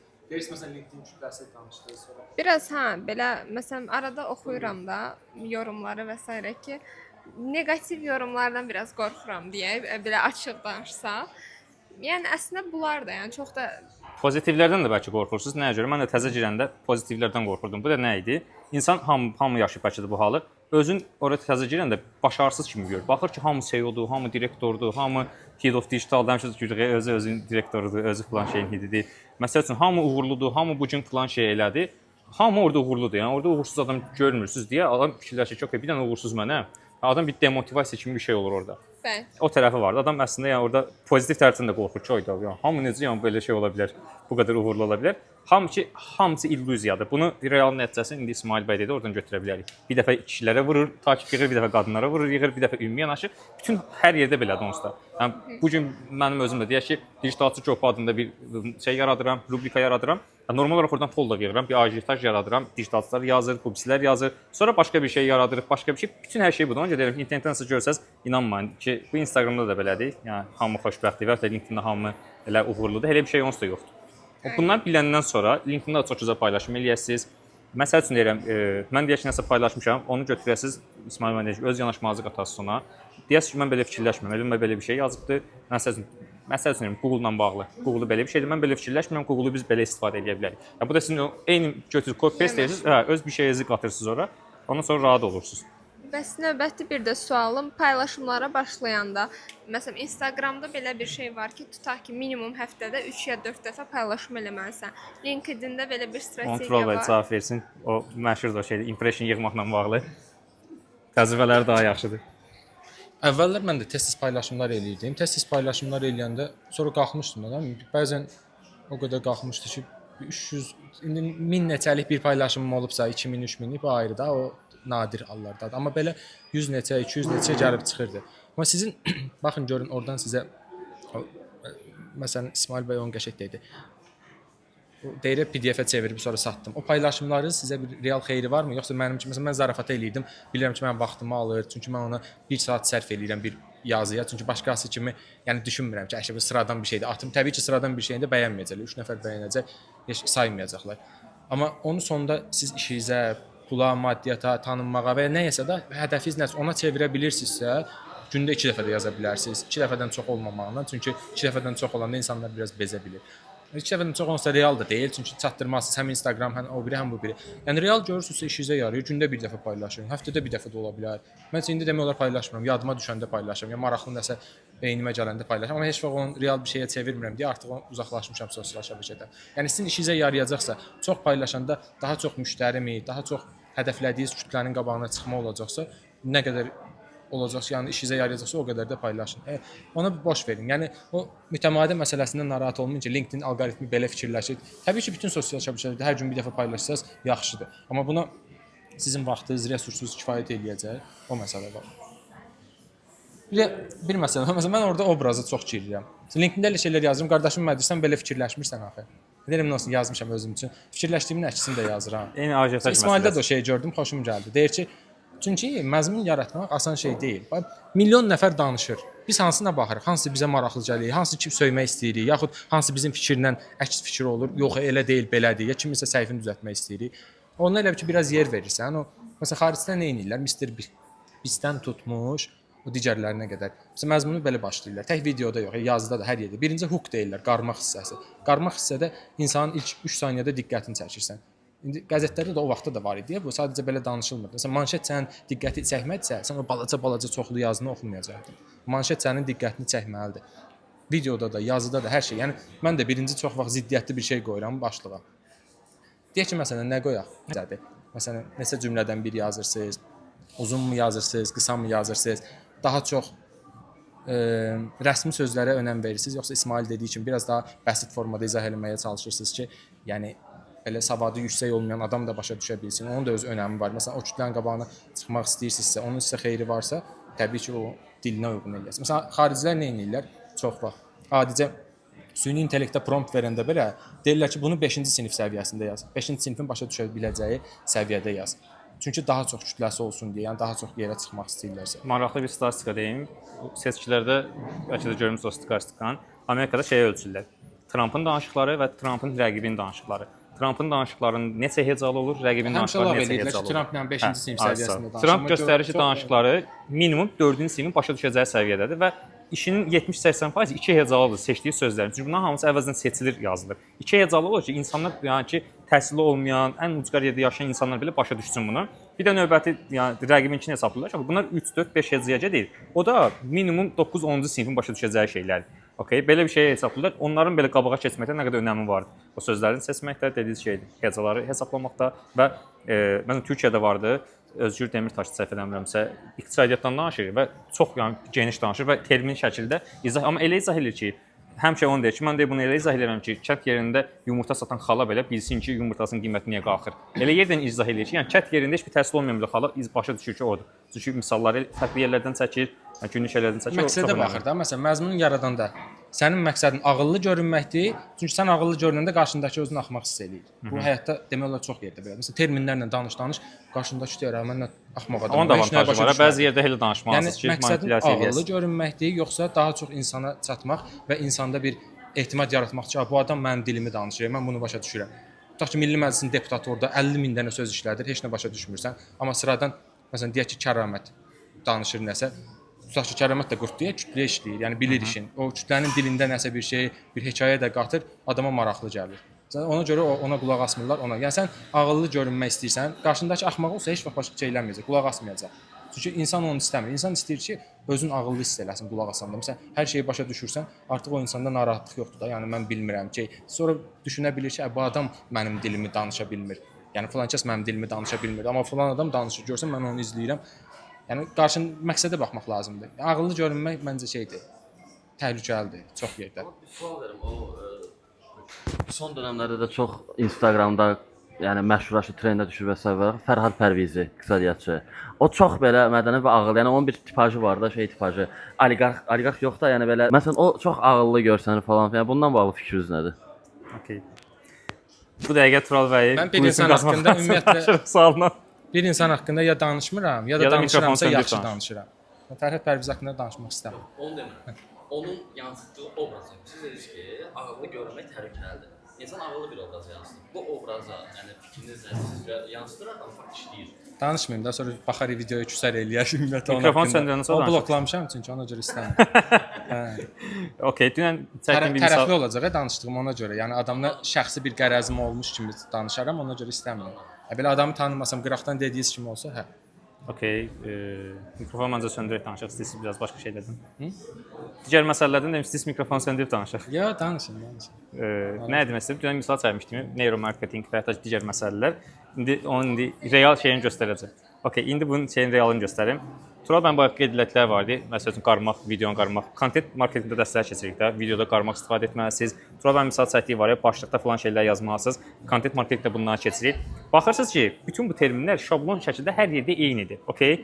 Dünən yoldaşlara nə izah edirdim? Neuromarketinq söhbəti düşmüşdü ortalığa. Demişdim ki, okay, bu da yapay zəka kimi bir hype kimi bir şey idi bir ara. Az buna yəni neuromarketinq təlimi vermək, seminarı vermək. Burada məsələ nədir? Biz deyirik ki, digitalın içərisində content dərsi keçirik. Content dərsini izah edirik ki, başlıqlarda rəqəmlərdən istifadə edən insanların gözü rəqəmlərə deyək daha yaxşı, birincisi rəqəmlərə baxır. Və ya ki, posterdə hazırlayanda sözləri, əsas şeyləri sola yazın. İnsan psixologiyası soldakını birinci oxuyur. Və yaxud da siz dediyiniz kimi şeylərin hamısını sayırıq. Bunları onsuz keçirik də, yəni təlim keçirik. Bunun eynisini yəni normal olaraq copy-paste məsələsinə indi bağlayıram. Kimsə copy-paste eləyir, gətirir bunu neuromarketinq adı ilə təzədən satır onsuz digərlərinə. Okay? Yəni bizim neuromarketinq seminarımız var, qatılım pulla və ya pulsuz və ya təlimlərinə. Başlayır sizə deyir ki, bəs insan psixologiyası belə işləyir. Birinci rəqəmlərə çox önəm verir, ikinci mətnlərə önəm verir. Siz avtomatik onsuz da fikirləşməlisiniz ki, biz bunu content marketinq dərsində keçmişik də, yəni normal olaraq yəni fərqli nədir? Ona görə hər şey psixoloji olduğuna görə bizim keçdiyimiz content marketinq olsun, bizim keçdiyimiz orada content yaratmaq olsun və hətta ki marketinq, yəni satışa yönümlü yaratdığımız reklamların hamısı eyni şeydir. Sadəcə copy-paste olunub başqa versiyasında neuromarketinq adından satılacaq. Sabah biz onu neuromarketinqdən götürüb başqa bir şey adı ilə yəni copy-paste edib satacaq. Ya bu satış belədir. Birinci baxmalısınız ki, sizə verilən şey nədir? Sizə satılan məhsul ümumiyyətlə yəni sizin bildiyiniz bir şeydir, yoxsa yox, fərqli bir şeydir. Okay, AI agency məsələsi ola bilər. Gedib əla öyrənirsiniz AI agencyləri falan filanlar, amma bir də AI-dan danışmaq məsələsi olanda, yəni əgər bilirsinizsə, onu ümumiyyətlə AI işlədə bilirsinizsə, artıq o bir növ sizə əlavə bir xərc kimi olur da, yəni gedib bir də pul verib kimdənsə eyni şeyi eşitmək. Şəxs adı çəkdiniz deyə, mən bayaq dediyim kimi, mənim prinsipim artıq zidd olur. Mən özüm deyirəm, bax məsələn, şəxs adı çəkiləndə mən onun haqqında ya yaxşı danışmalıyam, ya da danışmamalıyam. Ona görə, yəni o mövzuda fikir bildirmirəm. Artıq mənim prinsipimə zidd getdiyinə görə. Məsələn, ad çəkməsəydiniz, başqa bir nümunə versəydiniz. Çünki diyor sizin məqsədiniz o deyil. Mən özümü izah edirəm ki, yəni LinkedIn-də postlar yazanda da bu formada. Məsələn, hiss eləyirəmsə ki, artıq kimisə hədəf aldım, tez onu silirəm, dəyişirəm. Yəni o prinsipimə zidd gedir deyə. Məsələn, DJ Turaldan rahat danışdım çünki məzmunlarını çox vaxt izləyirəm. Okay, mən bir dənə sual verə bilərəm buna sizə. Amma belə ümumi başqa bir obraz kimi desəydiniz, bəlkə cavab verərdim. Okay, mən sizə bir obraz kimi onu da sual verim. Fikirləşin ki, bir insan vardı sosial mediada, paylaşımlar eləyir, amma aqressiv paylaşımlar eləyir. Özünü də çox ağıllı saya bilir. Deyək ki, obraz yaradır. Fikirləşin, belə bir insan yoxdur. Belə bir obraz deyək ki, vardı və aqressiv şəkildə bir növ özünü ağıllı göstərir və hər şey geyim, keçimi, maşını, digər məsələləri bu yolla özünə müştəri yığır. Və yaxud da ki, bu düzgün yoldumu və yaxud da ki, o müştəri yığa bilirmi? Yığılan müştərilər belə deyim, satışa çevrilirsə effektlimi, effektli deyilmi? Bu prosesdə yəni fikriniz nədir? Yığırsa halaldır da deməli. Deməli onun işinə yarayırsa, yəni yığırsa o adam ad vermədən verir, cavab. Yəni halaldır.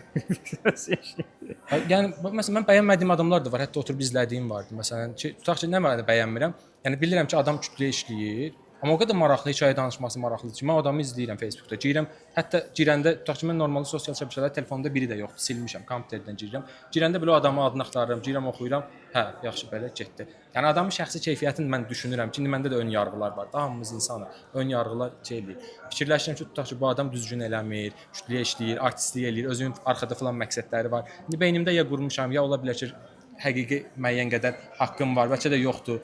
Amma adamın hekayə danışması yaxşı olandan sonra, onun işinə yarayandan sonra vəssalam. Yəni mən də göy məzmun yaradanda bəlkə də 1000 nəfər bəyənirsə, 5000 nəfər də söyür məni. Onsuz da o söyməkdən heç vaxt narahat olmamalısan. Yəni peyğəmbərlər də söyüblər, daşqalaq da eləyiblər.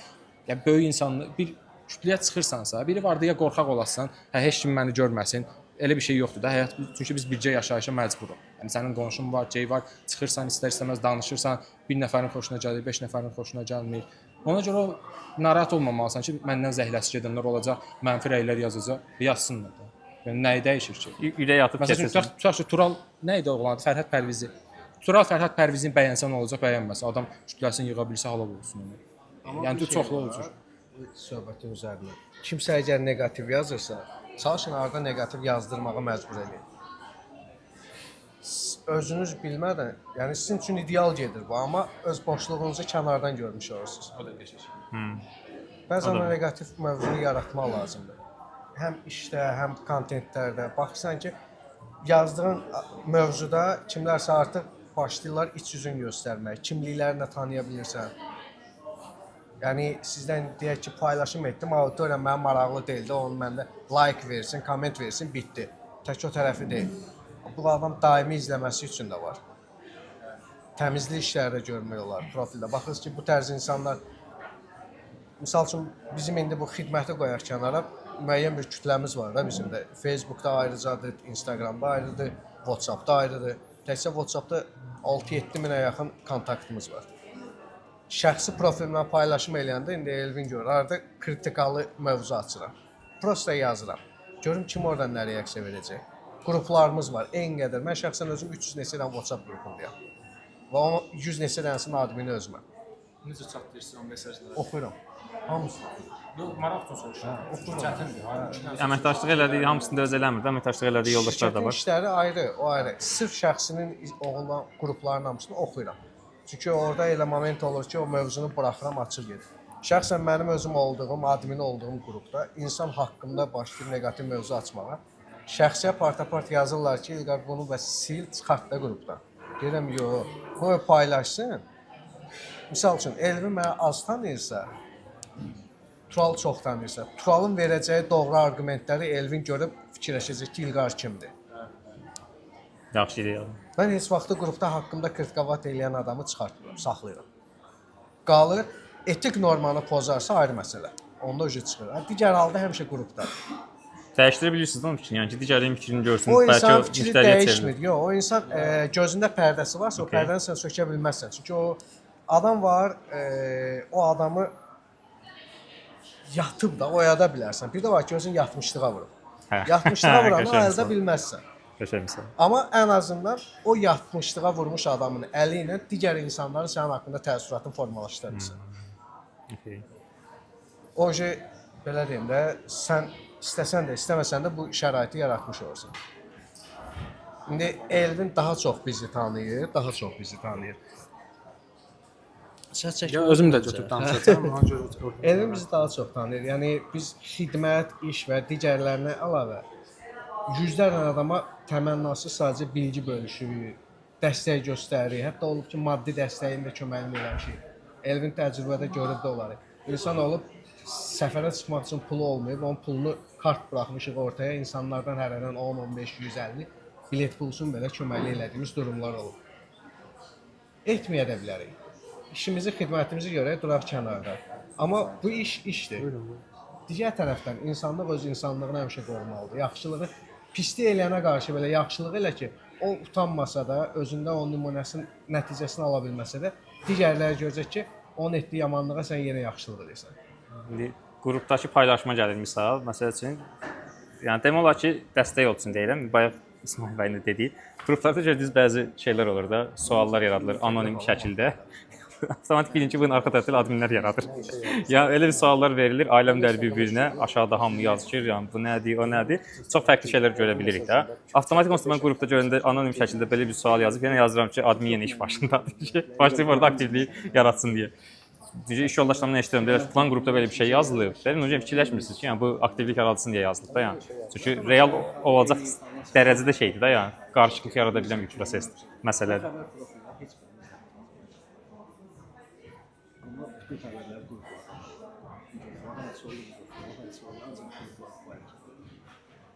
sekret bir şey danışırsınız, mikrofonu uzatırsınız. Yox, Səssizin sözü Hə, hə. dağıtmasın. Ya ümumiyyətlə deyirəm. Amma məsələn neqativ rəylərlə bağlı yoldaşımın Talking Hands Az adında YouTube kanalı var. O kanala məsələn onun 20.000 izləyicisi var da indi. İstərsəniz neqativ kimsə nəsə yazmalıdır. Mümkün də 20.000 Tamam, adam tamam. normal adam olsun. Mən özüm normal adamam, keyfim olmayanda istəyirəm kimsə söyüm, sonra silirəm ki, bu hərəkət eləyirsən. Yəni bu normaldır. Yəni narahat olmuram özdə.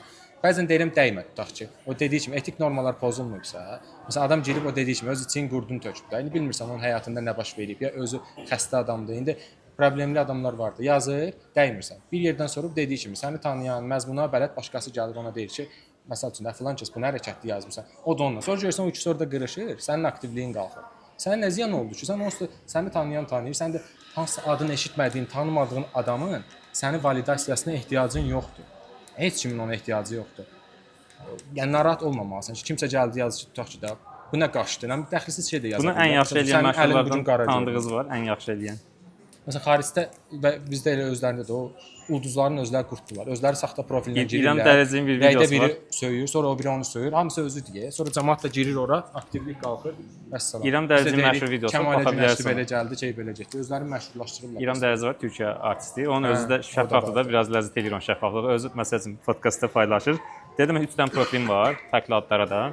Birindən girib yazıram ki, bunun burnuna bax, hə bu nə gündədir? Özünün burnu biraz uzun əyri. Deyirəm profilindən girib yazıram ki, sənin nə işin var? Yəni onu biz çox sevirik falan belə bir şey. Üçüncündən də girirəm bir dənə başqa söz yazıram. Ondan sonra deyir ailəm dəl bir-birinə. Çünki minlərlə rəy gəlir axı. Hamı qarışır deyir orada bir-birinə. Deyirəm onda sadəcə qrafını oxuyuram, xəz alıram. Məsələn prosesdə. Hətta yenə şey yaradır da ki, orada prosesi yaradır orada. Belə. Buyur. Belə deyim də Aşağıda deşik olan yeri var, oradan gedirsiniz. Yox, o yox. Hə, ora. Hə, ora səs götürür. Ha. Əslində bayaqlarım o sualı verməkdə mənim məqsədim nə idi? Biraz da əslində Aminə xanımın dediyindən yola çıxaraq deyirəm. Mənə elə gəlir ki, siz necə oldunuz, olmadınız fərqi yoxdur. Kütlə yığacaqsınız və ona uyğun kütlə yığacaqsınız. Məsələn, mən bir şeyin məndə səhifəmdə təxmini olaraq şey budur, anlam budur belə deyək də.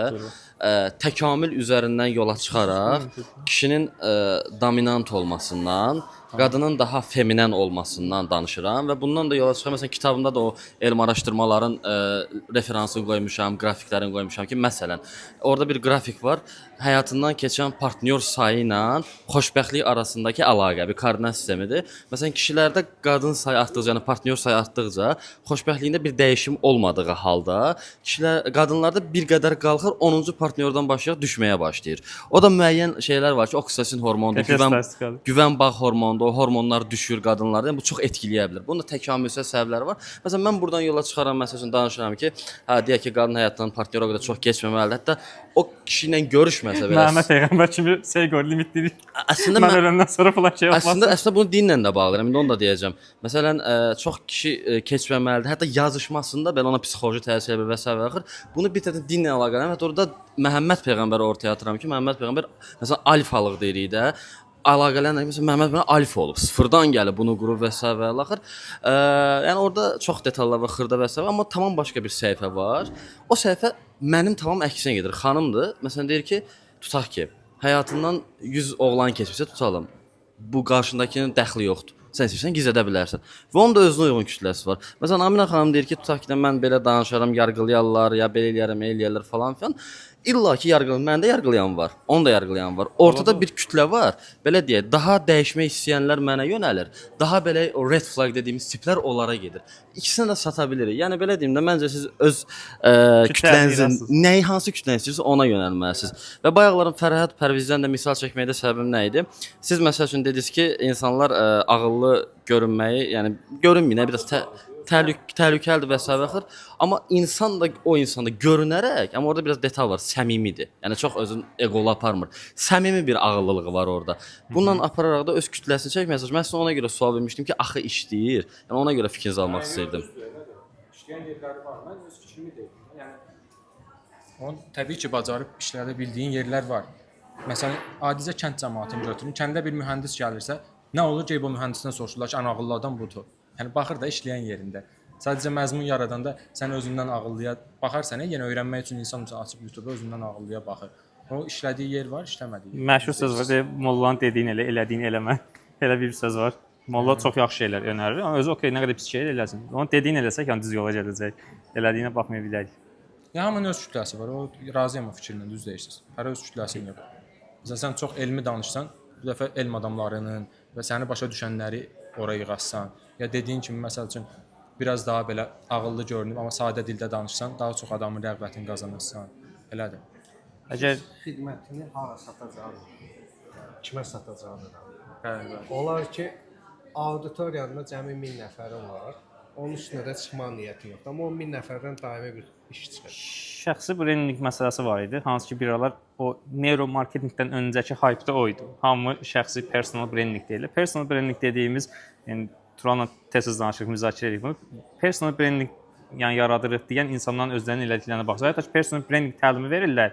Onlara belə baxanda görürsüz ki, özləri heç şey qurmaq istəmirlər. Ya özləri heç öz qura bilmirlər o prosesi. Mən həmişə nə deyirəm? Mollanın dediyin elə, elədiyin eləmə dediyim bu başqa кейs idi. İndi deyəcəm ki, bununla əlaqəsi yoxdur. Mən həmişə deyirəm ki, bir adam özünü reklam eləyənmirsə, reklam tərəfdən deyirəm. Müştəri ilə danışanda deyirlər ki, bəs Elvin bəy yazdıq Google-da sizi gördük və hətta ki siz məsələn falan yerdə belə gördük, belə elədik, özünüz yəni reklam eləyə bilirsiniz. Deyirəm ki, okey, sizə sizin işi reklam eləyə bilən lazımdır, okey? Amma siz bunu tapmaq üçün necə baxmalısınız? Bir adam əgər yaxşı reklamınızsa, birinci elə özünə eləyər də bunu. Bir adam özünü reklam eləyə bilmirsə, sizin işinizi dünyanın reklam eləyə bilməyəcək. Yəni bir adam fikirləşin, email marketinq bacarmır, gəlir sizə email marketinq, yəni özünün email marketinq bloqu yoxdur, gəlib sizə email marketinq xidməti verir. Bir adam özünün LinkedIn hesabı yoxdur, gəlib sizə LinkedIn-də reklam verməkdən danışır. Bir adam özünün yəni Google reklamları yoxdur, gəlir sizə Google reklam xidməti vermək istəyəcək. Yəni burada bir şey olacaq, yəni çaxnaşma kimi bir şey olur da. Yəni əgər yaxşıdırsa birinci özündə elə.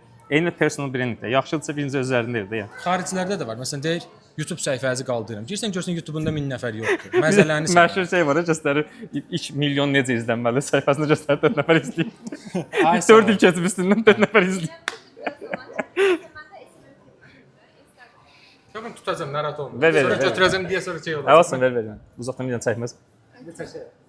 Instagram səhifəmdə, yəni SMM xidməti verirəm. Düzdür, hələ ki belə kütlə yığmaqdır deyə əsas məqsədim. Çox da satış yönümlü reelslər, kontentlər yaratmıram.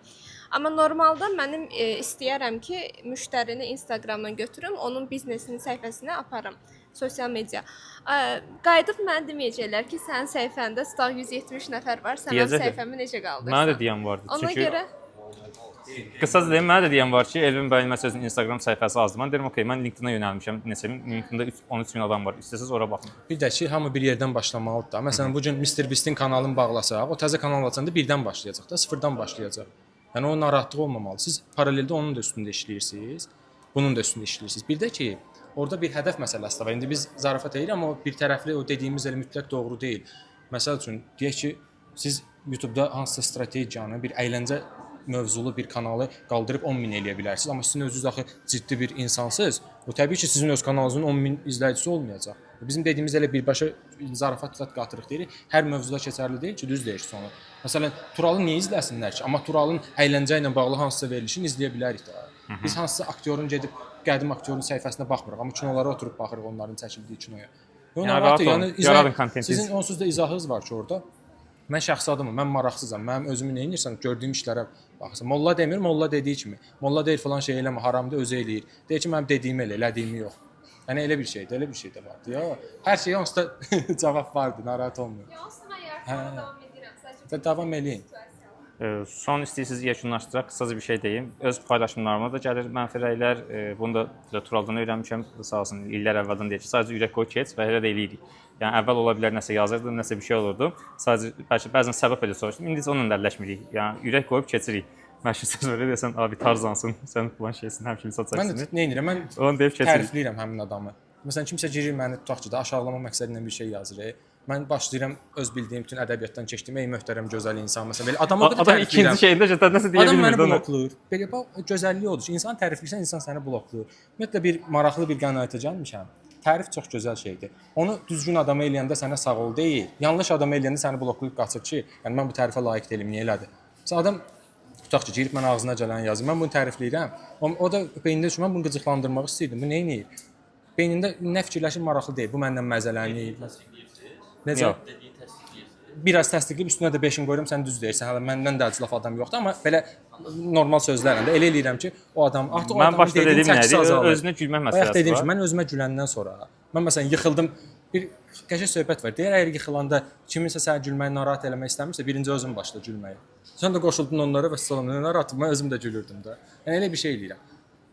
Mən sadəcə ürək qoyub keçirəm. Ürək atıram, sən halal sənə çox sağ ol yazdığa görə onun özü. Məsələn, LinkedIn-də mən ümumiyyətlə kim olur olsun, indiyə qədər çox tez-tez eləydim də. Tanış olan kimi onlara hazır mesajım var, amma şəxsin adı ilə də snippetim vardı. Müraciət edirəm, salam, tanışdığımıza şadam. Ümumiyyətlə mən bu işlərlə məşğul, bu mövzuda təmənnasız, pulsuz köməyə ehtiyacınız varsa, yəni bir dost olmaq məqsədi ilə sadəcə LinkedIn-də tanış qalmamaq kimi sevə-sevə kömək eləyərəm. Buna hər cür başa düşən vardı.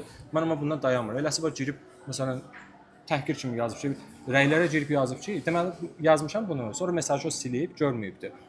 Təkrar nəsə olub yazmışam, girib mənə yazıb ki, "Hayır, sual verib ki, bu nə deməkdir?" Sonra girib mesajı silib. Mən də cavab yazmışam ki, bəs bu buna görə də belə yazmışam. Sabah gün rəylərdə məsələn yazıb ki, bezdirmisiniz sizdən, belə yazırsınız, hansısa xidmət satmaq istəyirsinizsə. Mən də girib məsələn onu tərifləyirəm, o dediyin üstünə 5-ini də qoyuram. Sonra görürəm adam şey elədi, rəylərini sildi, sonra da məni blokladı, çıxdı getdi. Yəni mən də rahatam, o da rahatdır. Ya fikrimi də izah elədim ona ki, yəni buna görə eləyirəm, belə eləyirəm. Amma adamı tərifləyirəm. Məsələn, baxıram ki, adam front-end tutaq ki, educator yazıb da, məsələn, təhsil verir. Yazıram ki, sizin kimi möhtərəm, məsələn, yüksək səviyyəli belə front-end dev. O adam baxır ki, mən layiq olmadığım şəkildə təriflədi. Mən heç o qədər deyiləm də. Özünün içində o nə deyir bizim dildə ona sözü Özgüvən. insecurity deyirlər. O bir bilmirəm, onu üzürlü sayın. Azərbaycanca bir qorxu kimi var ya hamımızın içində ki, mən falan belə şeylərim var. Hə, fobiya kimi bir şeydir. Fobiya deyil də, yəni özündə bir şey istəyirsən, tutaq ki, deyirsən, mən danışanda mənim səsim nümunə. Məsələn, mən danışanda mənim səsim asta çıxır. Özə beynə qoymusan, halbuki realda bəlkə də o qədər də deyil. O cür bir şey. Yəni heç belə. Görüşü Yadımdan çıxdı, nədən zirvədə danışırdım. yekunlaşdırıram. Çox sağ olun qatıldığınıza görə. Növbəti görüşlərdə onsuz da eləyəcəyik. 10-15 nəfərlikdə görüşlər olsa yenə qeyd eləyəcəyik. Kim qatılmaq istəsə, hər dəfə 1-2 nəfər. Elvinə demişdim danışmayacağam orada, söz vermişdim. Mən də bilirəm ki, danışacağam onsuz da. Çünki bu adam onsuz da maraqlıdır. Bir də belə bir şey. Biz onsuz həftə sonları çıxır, onsuz saatlarla danışırıq da bir-birimizlə. Həmişə deyirəm ki, bir dənə kamera qoyaq, oradan onsuz bir podkast kimi bir şey olsun da. Onca bilirdim ki, onsuz danışacaq. Dedim ki, danışma, yəni ehtiyac yoxdur danışmağa. Sadəcə qıraqda otur, amma bilirdim ki, onsuz da maraqlı söhbət olacaq. Ona görə gəlirdim. Sağ olun qatıldığınıza görə minnətdarıq. Maraqlı seçdiniz. Hər biriniz ayrı-ayrı təcrübəsi də maraqlıdır, tanımağımız da maraqlıdır, hamımızı bir-bir. Görüşərik inşallah yenə. Sizlə onsuz daha sıx-sıx buna sonra görüşəcəyik. Hə, çəkdirək. Okay, tripod da qoya bilərik, yolda çəkdirək. Kollektiv bir dənə şərt çəkdirək. Razısınız? Mikrofonla söndürürəm. Ha, okey. Hə, zəhmət olmasa söndür. İnşallah çəkir bayaqdan. Boşuna mikrofonu gəzdirmirik belə. Hayda.